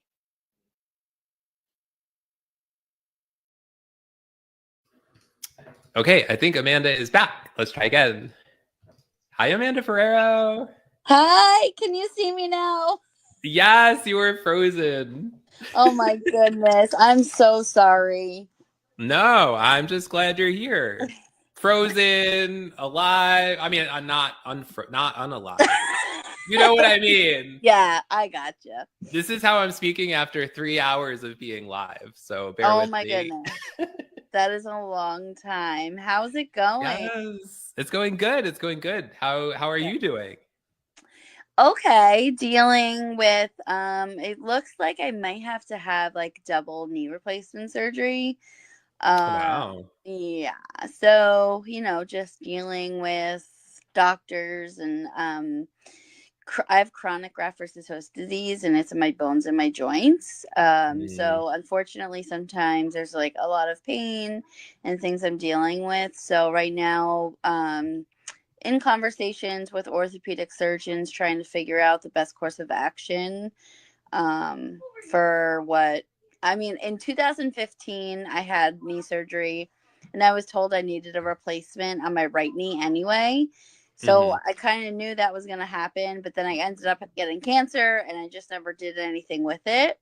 So my right knee is bad, but now my left knee is bad and there's a cyst inside of like my knee. So yeah, just dealing with a bunch of stuff that is not very fun, but I have the reminder every day that I'm alive and I'm here for a reason. And even though I might, have to see doctors or possible surgery or whatever comes my way, I'm here and I'm here to do it and, take the good with the bad and, just take it one step at a time. That's what I'm doing right now. One step at a time. So Good. Yeah. I was telling everybody what an amazing keynote you did at the in-person event. Oh, thanks so much. It was so much fun. I'm so glad you thought so. Like the energy this year, like you could just feel the energy this year. People were like, woo! And Just walking in. Just walking in, you felt the energy. Hugs galore, people just so happy to see you and smiling, and the conversations we were having and the love that was felt. The cancer community is like no other for sure. Yeah, for sure. But tell everybody, who is Amanda Ferrero and what is your connection to cancer or connections to cancer? I am a 2-time AML leukemia survivor. I've also had 7 brain surgeries prior to cancer for an inoperable cyst on my cerebellum. I now live with a VA ventricular arterial shunt that goes from my brain down through the jugular and then into my heart. I am a patient advocate. When I first started my cancer journey, I made a website or a Facebook page, not really thinking anything of it. But I shared everything. My mom shaving my head on Facebook Live, emergency appendectomy, the bills that were coming and the medications I was taking. I shared the good, the bad, and the ugly. And then through like other people sharing my journey to friends and family that had cancer, or, oh, thank you, Bill. I appreciate the love and support. Thank you so much. But yeah, I just started sharing, and then like family members would share. My doctor was allowed to share because it was a public forum. So then I was able to meet like some of the people that were around the hospital, because my doctor would say, oh, like this is a really good page, you should check it out. And they would see me and be like, oh, I know you, like I saw you on Facebook. So that was really cool. And then I started having people tell me, like, I thought I was alone. I thought I was the only mom that had cancer and I didn't know how to talk to my child, or like, thanks for giving me ideas on what to say to my kids, or like I used what you said and I was able to, tell my family what I needed. And it was little things like that people would say to me, and it was so heartfelt, and I fell in love with that.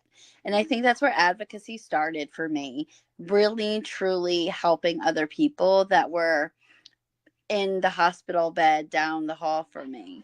And I fell in love with it. So I took it and ran, and I started Cancer as an Asshole because it is. Yes, and exactly.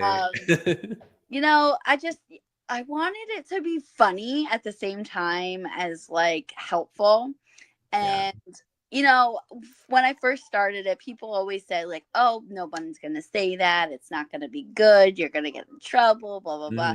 I had CEOs. I've had politicians say cancer is an asshole because it is, and it's true. And they laugh and they'll joke about it, but at the same time, they remember it. Yes. And that's so true because me and my son were able to meet Hakeem Nicks at, I think it was like a draft party for the NFL. And then we got to see him in the summer, like 4 or 5 months later, at a signing for like a Giants NFL practice. And I said, "Hey, remember me? Cancer is an asshole." And he was like, "I remember you." And he That's was so like, funny. "Good name." And I was like, you know what? If Amanda Ferraro doesn't do anything in the rest of her life, Cancer is an Asshole will be number one, the best thing that I've ever come up with, because it Yes. just, it makes people laugh and it's funny. But I want to help people. I want people to know that they're not alone. I want cancer to not be such a stigma. I don't want people to hear the word cancer and be like, okay, I'm dying. I want them to hear the word cancer and be like, okay, well, this is a new journey I'm on. So what is this going to bring me? Instead of being so scared, why can't it be amazing? I'm going to meet new people and I'm going to find myself and I'm going to see the strength that it takes to fight. And I'm going to learn my body in new ways. And I'm going to put myself first. Why can't cancer be that? Why does it have to be so scary?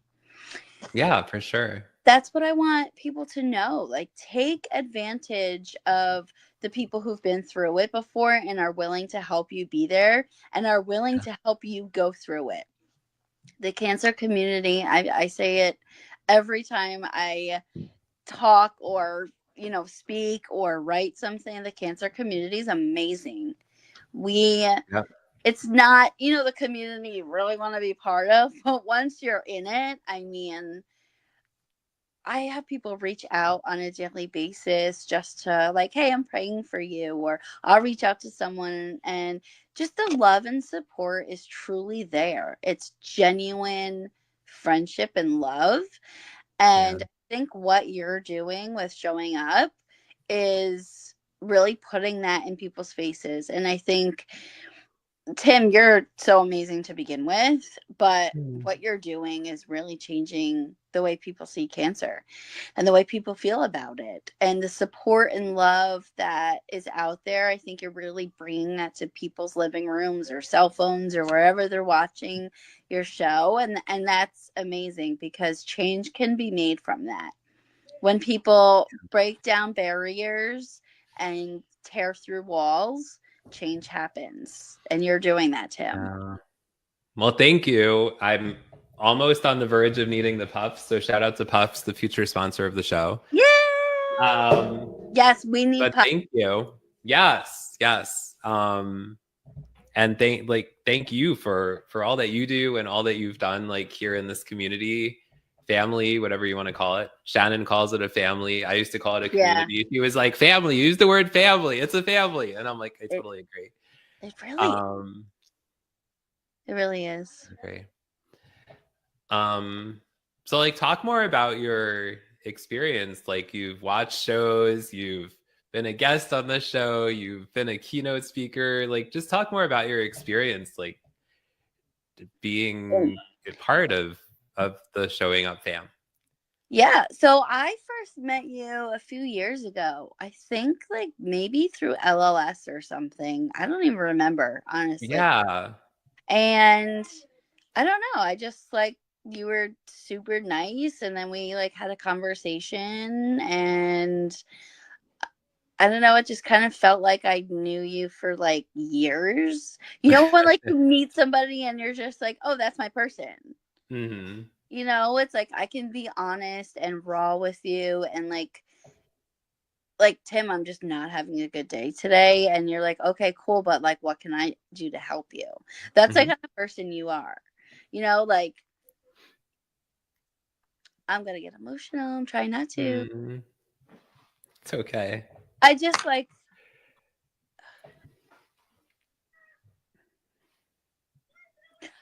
I just remember like being so lonely in the hospital and so scared and so afraid and feeling like I was alone and the worst parent because my kid was hysterically crying because he thought that I abandoned him and just left him. And it was just so hard for me. And the past, let's see, our book came out last year. Yeah. I would say I've given maybe like 10 to 15 books out to other cancer patients or friends who have like a sister or brother that have had cancer.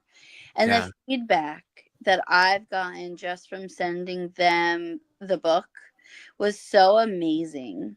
It really connected people. And I have felt that, from the very beginning, whether it's talking about, being bald or, other cancers, or, I've spoken about everything on your show, but the family part of it, like cancer is so scary and hard and difficult.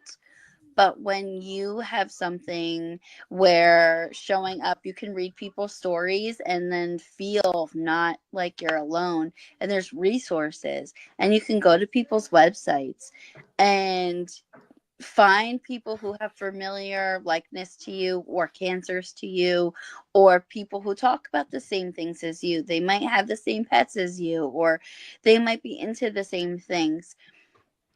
Not only having one level of connection, but also talking about everything. Like, I don't know. You're my therapist and you're my friend and you're like a hero of mine and you're a supporter and just everything. It's like a one-stop shop, truly. It really is. Like, showing up Perspectives on Cancer is truly family. It is truly a place to find people that you need to talk to find people you want to talk to find new careers, or find out about jobs or switching careers, and the support you get from everybody around. And I just like at the in-person event where I met someone, an older woman who, ended up having cancer and was so quiet for the longest time, from California. And years and years and years of being just, like quieted, very hushed, very do your job. She found her voice. And, that only happens at Showing Up Perspectives on Cancer. Being around other cancer patients, and after 43 years of working and doing what you're told to, finding out you have cancer, and then realizing, wait a second, I can make change. I can do this. Like, I don't have to be quiet. I can raise my voice. Like, that's what Showing Up Perspectives on Cancer is for me. Like, that was his story and had such an impact on me.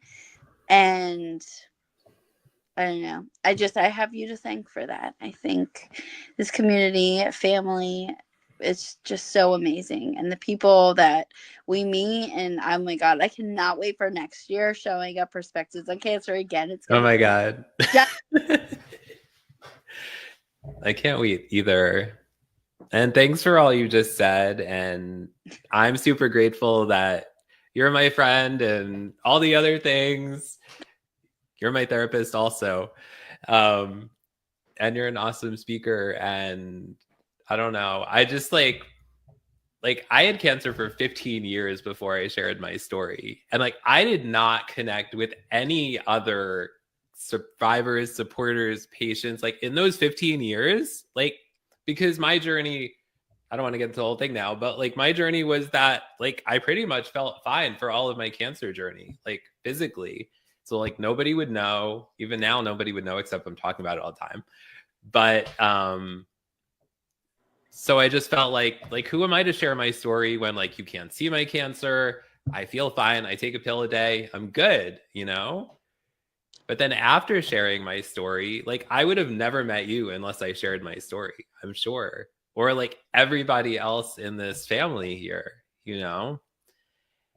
And it's just like,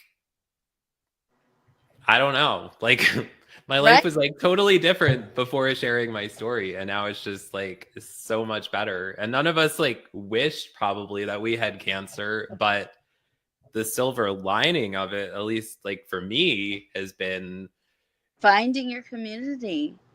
Exactly. Thank you for seeing. Now you finished my sentences also. So thank you. But it's true. That's where I was going. And it's amazing. But Tim, you did that. You made a place for people to find their community.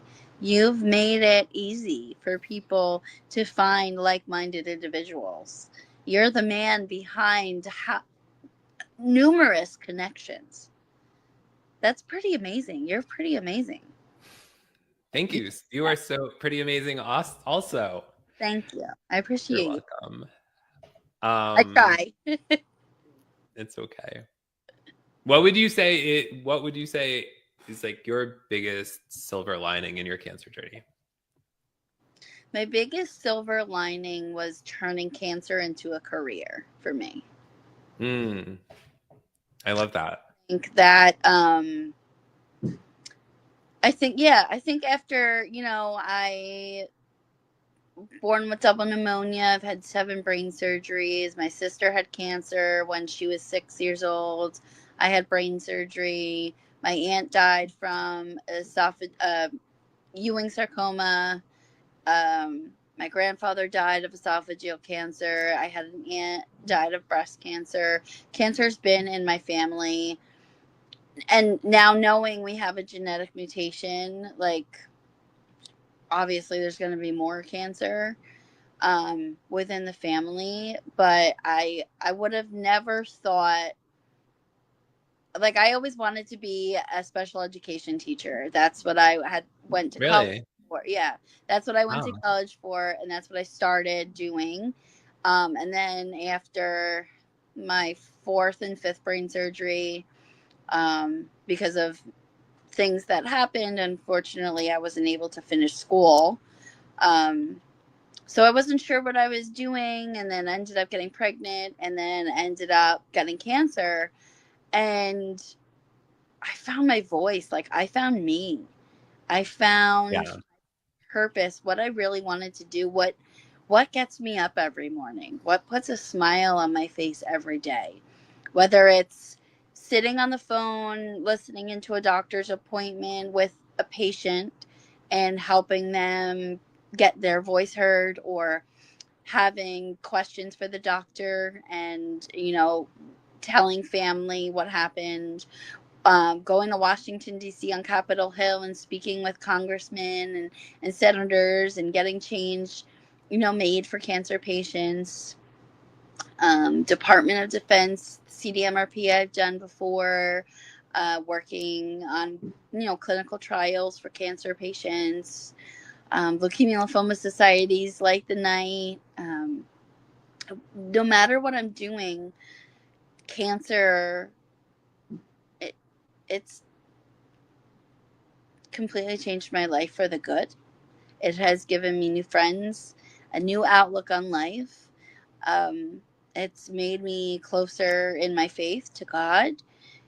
It has really changed my perspective. And I think that a lot of times we don't want to give cancer, any flowers or anything, because it's not the best. But when I sit down and really think about it, cancer changed my life, and it wasn't for the worst. Yeah, I agree. What would you say to somebody who, like, maybe they're thinking about switching jobs, maybe like they know what their purpose is, but they like haven't taken the leap to whatever it is? Like, what advice would you give to them? I would tell them to meditate on it, to look within. I love writing. Write it down. Work through it in your mind. Write the pros and the cons. Take time to imagine what your life would be like switching your jobs. What would you do? Would this make you feel better? Would this maybe financially help you? Would it be a risk? Would it be a reward? Would you have to move? There's so many different ways to look at it. But at the end of the day, you need to do things that make you happy. You're only here once. There's no second chances. This is the one time you get, and why not live it the way you want to? Yeah, totally. Totally. Do you find, Amanda, that like your perspective on life, like I know my perspective, especially over the last few years, as my cancer was like there and then it disappeared and then it came back and then it just like, you know, roller coaster.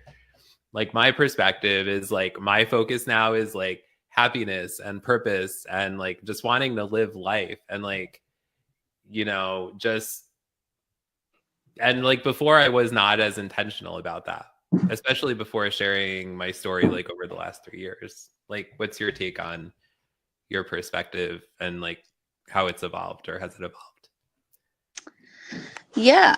I mean, I've always been like a smiley, happy-go-lucky. I always won like the bubbly personality award in school or cheerleading. So, I mean, I've always had a smile on my face. But yeah, I mean, I was lucky enough to have a stem cell transplant. So I literally got a second chance at life. And I just, every morning, I mean, yeah, I do set my alarm earlier so I can take my medication. So it's easier when I get out of bed in the morning. But sure. I woke up that day. Like I try, and for every negative thing that I might come across in my mind, I always try to make it into a positive or say something positive about it. But yeah, you totally, I mean, facing death is scary and it's life-changing. And when you're able to come back from that, you definitely have a better perspective on little things. I mean, a scratch on your car door doesn't seem so big after you just battled cancer. Yeah. You know, like little, like I just burnt the chicken the other day and I was like upset with myself, but you know what? I can also just go to the store, grab something else, or do fast food for tonight. Like, it's not the end of the world. Just like my knees have been bothering me and I've been having a lot of trouble with that. Yeah, like I'm not able to play around with my son as much as I want to, but I'm still here. So instead of running around, let's watch Christmas movies and do fun activities at home. You definitely change the way that you look at the world and what your outlook is. I mean, I don't think I know anybody who's faced something as challenging as cancer and not looked at it as a positive, like going into life being positive because you've won the battle. You're here, like you did it. And I think that's so powerful. Yeah, for sure. For sure. Well, thanks for being here, Amanda. Tell everybody, how can they connect with you? Yada, yada. Yeah, I mean, if you hashtag cancer as an asshole on any platform, you'll find me. You can go to my website, cancerisanasshole.com. My son also has a website. It's cancerisanimposter.com. You can go there as well. And he wrote a book and it's on his website. Yeah, on Instagram, I'm Cancer as an Asshole. Twitter, Cancer as an Ass. You can find me on Facebook, LinkedIn, Amanda R. Ferraro. Yeah, shoot me a message, connect. I'd be happy to have a conversation or talk or, you know, chit chat. Awesome. Thank you, Amanda. Bye, Tim. Have a good night. Bye. You too. Bye.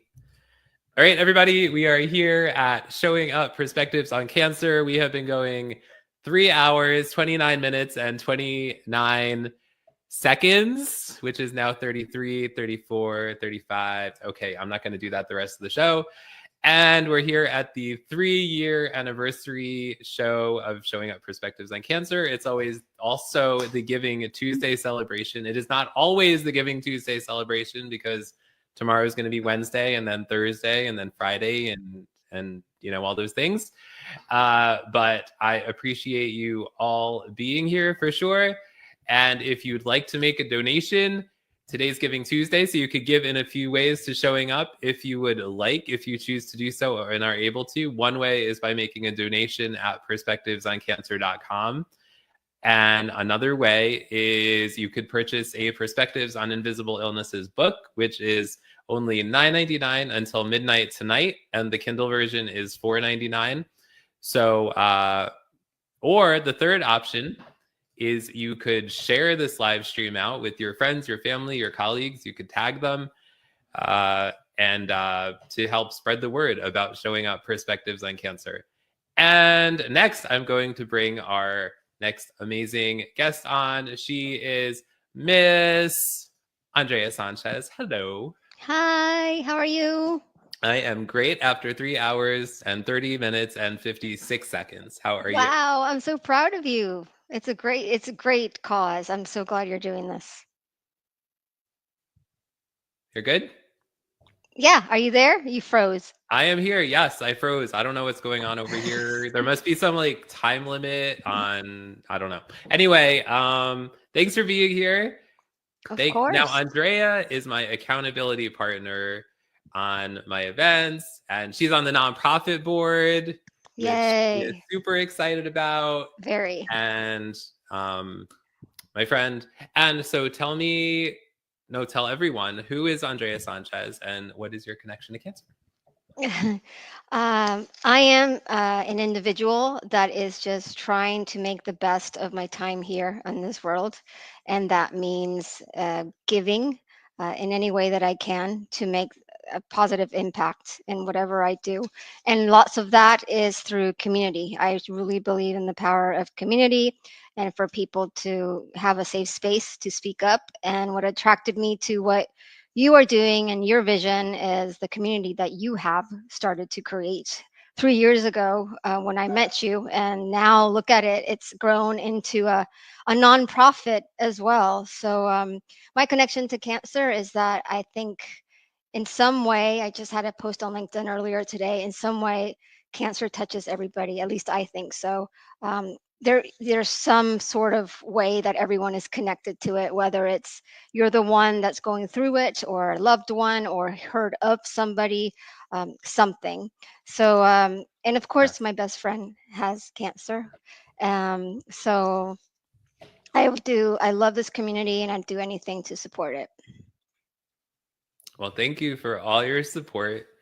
Tell me more about what has your experience been like? Like you've been involved in multiple different ways with Showing Up as accountability partner, as guest, as all the things, nonprofit board. Just like talk more about your experience as being part of the Showing Up family. I can't speak enough about it. I've had such a amazing time. First, I didn't know what I was getting myself into. I felt actually kind of like an outsider because I felt everyone else was going through something except me. But I soon realized that from this end too, it really does affect you, especially if people that you truly care for and love are going through something and you really, really want to help them, but you don't know what to do. And I've learned through this community that everyone has a big part to play, whether it's through awareness, support, constant encouragement, inspiration, courage. So that's how I started, and soon enough I became hooked on it. And some of my very best friends are in your community, Tim, and including yourself, of course.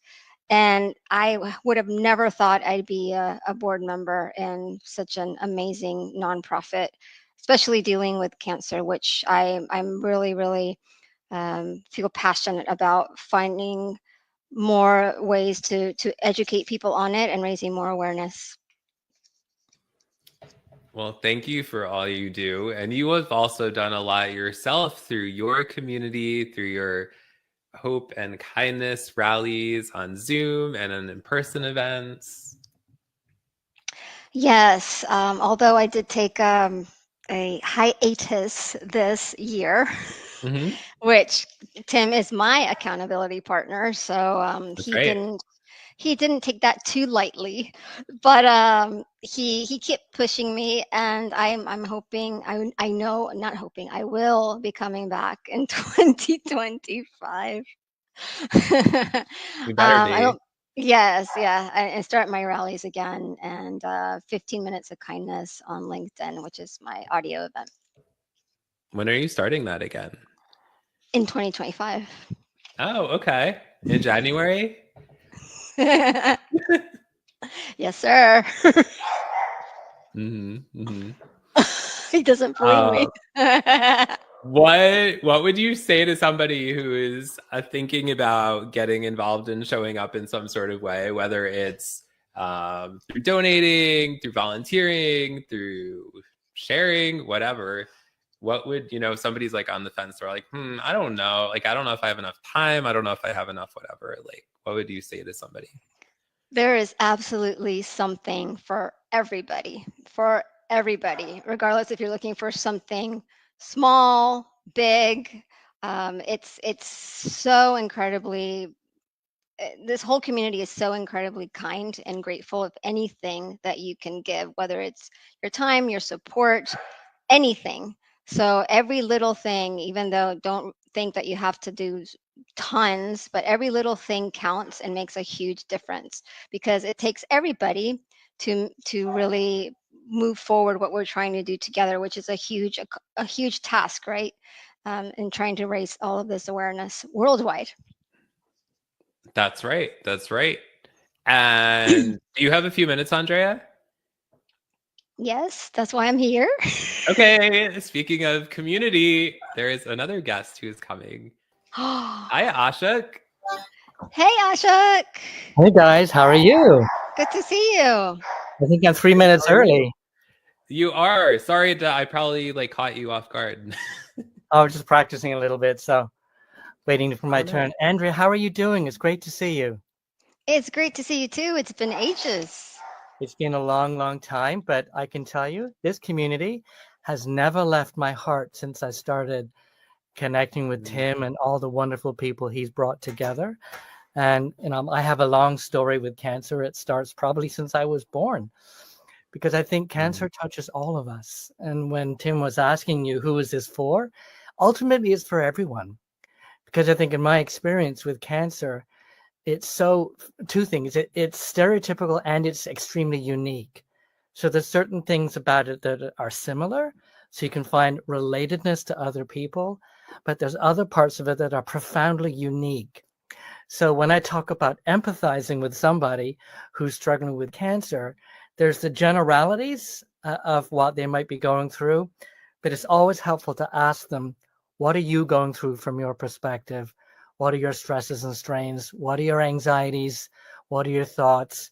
What are your dreams? What are your hopes? Maybe what are any of your nightmares? Because everyone's experience has a thumbprint that is unique to them, irrespective of whatever. I'm a mental health practitioner, I'm a psychiatrist. So I understand that we have illnesses, but everyone has their own way of expressing that illness.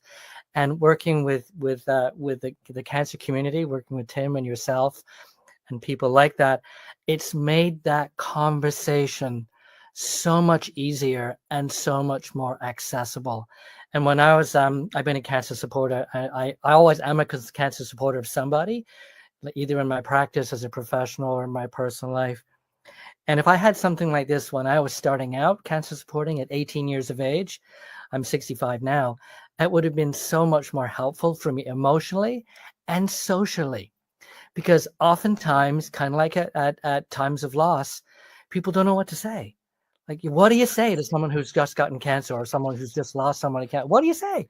And this community is providing the words, the conversations, the safety to have those conversations, and the empathy and the sympathy that have those conversations. So from a depths of my heart, Tim, and everyone in this community, I want to thank you for what you're doing. And I know that this will never stop because this has to keep going. Thank you for what you said, Ashok. And shout out to Puffs. Shout out to Puffs.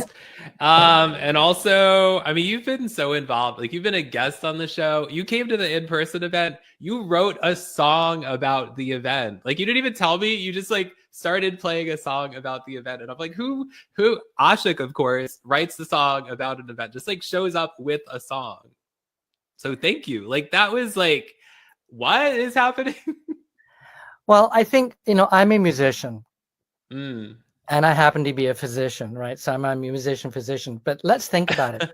Music crosses all boundaries. You can play a song in any part of the world as long as there's some rhythmicity to it, some melody. People can start to relate to that. And that's the power of music in connecting people. I've been walking through a shopping mall in Singapore and hearing Bryan Adams.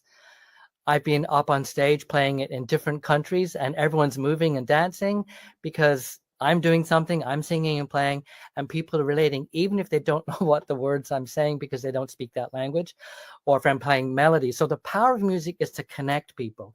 And the power of Perspectives of Cancer, same thing. It's to connect people. So I couldn't think of a better way of saying thank you, Tim, and this group of people than writing a song that you kindly posted later on as well, that says, this is how I feel about this, and this is how I feel about this community. Yeah, I'm so grateful for you showing up in this family, Ashok. Like, you show up at the shows, just like your presence is just you, and like your comments, you have like the best mic drop moments in the comments. I'm like, I wouldn't put it that way. I think that you're giving me something. Like, if I have time to get on the show and I'm learning and listening, right? And listening to someone's unique experience, it hits me in my head, but it really hits me in my heart. So I get kind of verbal, introverted. I'm an introvert, so I get verbal on the inside. Yeah. But this place has given me a chance to express that immediately. Wow. And express it right from my heart. So what you're getting is like little drops of feelings from my heart in the words in the comments, and you and this community is giving me the opportunity to do that. That's a very unique place to feel that they're comfortable to express how they feel about such a complex and sometimes difficult topic to talk about openly. And that's the gold that this community is giving to their audience. And I think when I come up with a comment, it doesn't take me long because it's not coming from here; it's coming from my heart. Right. That's the place that you have provided us by creating this, the Perspectives in Cancer for us. And when I got a chance to write a chapter in one of the books, I think, wow, I'm going to have my words in a book that represents this, that would be around as long as people can read and are interested in this. And there's got other books coming out. What a wonderful conversation to have with a universe of people for anyone. I mean, there should be copies of your book in every cancer unit all across anywhere where people speak that language or even translate in different language, because it's a place to have those safe conversations. Like, what do you do in this situation? Well, here's people who are going through it and who are, or supporting people who are going through it, who have the words, who have the conversations, who have the experience you can relate to. And it's all about relatedness. If you can't relate, that can create anxiety and paranoia and distancing. If you can relate, that helps us to lean in and connect with each other. So thank you for what you do. For sure. Well, thank you, Ashok. And thank you, Andrea, also. Of course, Ashok, you're amazing. You're so eloquent in your words, too. Thank you so much for that. And thank you to both of you for everything you're doing for this community. Thank you, Tim. Thank you. Andrea, before you go, how can people connect with you? LinkedIn is the best way. You can catch me there, and I'll be having more action there in 2025 when I restart my rallies. Awesome. And Ashok, how can people connect with you? They can connect me on LinkedIn as well. That's probably the preferred place. And I also have a website called the Empathy Clinic, which is my clinic. Cool. Well, thank you both so much for coming on. Bye. Thanks. Thank Have you, a great Tim. night. Bye-bye. Love you both. Bye. Okay, everybody, we are at 3 hours and 44 minutes and 37 seconds. We may be having 1 or 2 more guests. But in the meantime, you're here at Showing Up Perspectives on Cancer, the 3-year anniversary of Showing Up Perspectives on Cancer, as well as Giving Tuesday. And I so appreciate all of our guests so far, Ashok and Andrea Sanchez and Amanda Ferrero and Brian O'Sullivan and Russ Hedge and Karen Rapp and Boyd Dunleavy and Troy Carnes and Jason Freeman and Jenny Gold and Dorothy Odell and Mary Weckerly. Let me know in the comments, what is your connection to cancer? Are you a cancer patient? Are you a cancer survivor? Are you a cancer supporter? I would love to know. Also, where are you tuning in from around the world? And what did you eat for dinner tonight? Or if you're still eating dinner, what are you eating right now? And drinking? I want to know. And I'm filling space right now as I'm waiting, hopefully, for our last guest, although I'm not sure if they're going to make it on. Yes. So in the meantime, what I am going to do is let you know how you can help Showing Up Perspectives on Cancer. You can do a number of things, financially or not financially. You could make a donation at perspectivesoncancer.com, and those dollars will go to help fund the live stream show, which is global and weekly. We have guests every week at 8:30 p.m. Eastern Time. We stream on Facebook, LinkedIn, and YouTube. And you can find all information about Perspectives on Cancer at perspectivesoncancer.com. The other thing you could do is you could purchase the Perspectives on Invisible Illnesses book. It's only $9.99 until tonight, or $4.99 for the Kindle version. $9.99 is the paperback version. Also, the Perspectives on Cancer books are that price also until midnight tonight. Or if you could just hit the share button, tag your friends, share a social media post, and let people know about Showing Up Perspectives on Cancer. I'm super grateful. We're now a nonprofit organization. Our board members are Andrea Sanchez, who is here tonight, Russ Hedge, who is here tonight, and Cyan Gates, as well as myself. And our goal this year is to increase the impact we're making and reach more people, cancer patients, patients, survivors, and supporters, giving them safe spaces to share their stories and connect, as well as find resources for healing, hope, and resilience. I would like to I don't know what's going on with our last guests are having trouble getting on, so I'm not really sure what's going on with them. Hold on 1 second. Let me check really quick.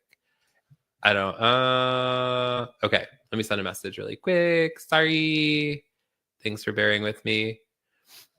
Let me know in the chat if you what is your connection to Perspectives on Cancer? Have you been a guest? Have you been have you attended the in-person events? Have you sponsored the in-person events? Have you written your story in one of the Perspectives on Cancer or Perspectives on Invisible Illnesses books? I would love to know for sure. I want to say thank you to all the people that have donated today. I want to shout out to Lance McKinnon made a donation. Russ Hedge made a donation. Karen Rapp made a donation. There might be one other person. I'll have to find it really quickly. Anyway, I want to thank everybody for showing up here on the show tonight. And oh my God, what? Rachel Druckenmiller, what? I'm sorry I'm so late. No, it's fine. I mean, it's great. Like it's you. I wanted to say congratulations because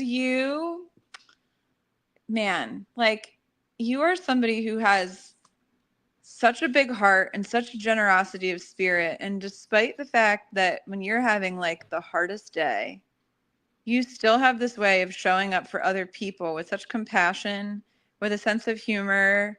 I love all the rubber chicken videos you send me. Emotional support chicken. There it is. That's it. There it is. And every goat I see, I think of you. I mean, there's just so many. You're All the animals. You are a walking farm. Or when I hear puffs or whatever, like I'm grateful to know you because of Brian and Nancy. What, 4 years ago?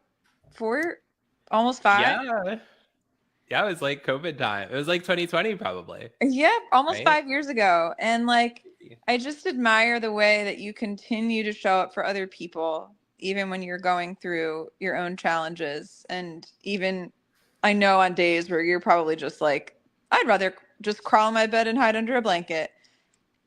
So you embody your message with what you're doing. And I love the way that you give other people voice to share theirs and to be heard and to feel supported and to know that you have their back because you're just that kind of person. So I just had to come on and say that to you because I really appreciate you.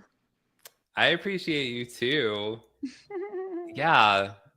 I can't believe you're here. I mean, I can, but like I'm so excited. And I don't know. I'm just like, there's so many moments tonight that are just like, shout out to Pups, you know? They really need to sponsor this show. Paging Wait, Procter where's- and Gamble. Wait, where's my? I know, like legit. Actually, look at the brand on here. Oh, we both have tissues. Oh, you have pups too? Oh my God. Literally though. Somebody take a screenshot. So oh anyway, my goodness. I was like, I hope he's still on because I have to let him know. And I wanted to tell you that I really admire all that you're doing and all the ways that you're turning what is otherwise just like a sucky situation into something that lifts so many people up. So I just wanted to say high fives for whoop, whoop, for the wonderful human being that you are. You're so kind. You're so full of character. You are very thoughtful. You're trustworthy. Like you're a lot of really positive things. Aw, thank you. Yeah. I mean, like, thank you also for like being my friend and like, you know, like you were right. Like having a show around cancer, like just a show alone, right? But then like books and events, like it's a lot of cancer, you know, like, and it can get heavy. But like when people like you show up, right? And they say something like this, or that like somehow the show impacted them. Like they heard somebody's story and they're like, I can really relate to that. Or, oh, yay, the rubber chicken or the screaming goat. You know, it's just like, it totally makes it worth it showing up even on days when I'm like, I really don't, like, I just don't have the energy, you know? Yeah. And like you build your own character when you do that. And you show yourself like, see, we can still show up when it gets hard. And then if you can't show up, also, if you're having a day where you're like, I just can't show up today, like everyone's still in your corner. Exactly. So there's that little reminder. There is that too. Yes. So thank you, Rachel. Thank you for like all the stuff that you've done with showing up. Like you came to the first in-person event and you spoke. Oh, so did Bill. Bill came too. Oh, Bill's there. Hi, Bill. Hi. You might not have been expecting that, but I'm glad he's here. It was so fun. Yeah. That's when I first met you in person. Yeah, exactly. I remember, and you sang the walk-on song for Nancy. Remember that? Whoa. Yeah. Yeah. And like you sang on the 24-hour live stream thing. Oh yeah. And you're here today, and yada yada yada yada. Yay. Yes. Yes. Because I believe in you. Aww. Everybody believes in you. So borrow their belief in you. That's what I would encourage you to do. You know. You know. Yes. What was that? What was that just came out of your mouth? I said, borrow their belief in you. Lean into it. When you doubt yourself, call on someone else. Borrow their belief in you. You can do it if you let yourself receive it. Sooner or later, you'll believe in you too. She wrote that. She wrote You that. know, I did. What's the song called, and where can people find it? Believe in You on all streaming platforms. YouTube, Pandora, Spotify, iTunes, Apple Music. Oh, and guess what? I haven't announced this anywhere yet, but I'm going to tell you because, hot off the press, you get those kind of announcements. Yeah. I'm going to have a billboard in Times Square on Saturday for 24 hours. What? Of light bulbs. What? Well, but you didn't hear it here. I'm going to post about We're it. totally As if we're not having live. a one-on-one conversation, no one else is here. But in case that comes up at all, yeah, so stay tuned, pun intended, for more about that next week. But yeah, I'm going to have a billboard in New York City. Are you going to New York so you can take a picture with the billboard? That's so exciting. I was just in New York and I have to go back for one day. I will be in the train longer than I will be in the city. Oh my goodness. Oh my Bill's god. coming. Yeah. Oh, good. Cool. So anywho, right. yes. Well, I'm just sending all the love. I'm so glad I hopped on here before you signed off, but just wanted to say kudos, high fives. High five. I'm very proud of you. I'm proud of you too. I'm proud of you. I'm grateful that we are friends, and you too. Keep showing up, because you showing up gives other people the courage to show up. Boom. Mic drop. Shh. Thank you, my friend. Sending you a big hug. Hug. Hugs. Woo. Bye. Bye. And everybody, that was the amazing Rachel Druckenmiller. That's how I talk after 3 hours, 57 minutes, and 16 seconds of being live. Thank you all for being here. There will not be a show tomorrow, which is December 4th, because we did a 4-hour show today, but there will be a show the following week. So definitely check that out. Go to perspectivesoncancer.com for all things Perspectives on Cancer, books, events, to make a donation. It's Giving Tuesday. A reminder, all funds from your donations will go towards the shows, the books, the events, giving people safe spaces to share their stories. That brings people together. It creates community, or better yet, family.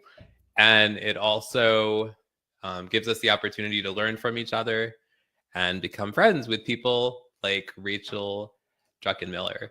So thank you, everybody, for being here. And I hope you have a wonderful week. And we're going to go out just like, well, not just like we come in, but at the end of our shows, we always dance. This is the Tim dance. Do you know the Tim dance? It goes woo, like this. Let me see you do the dance in the comments. Woo. There's like up finger emojis. You should try it.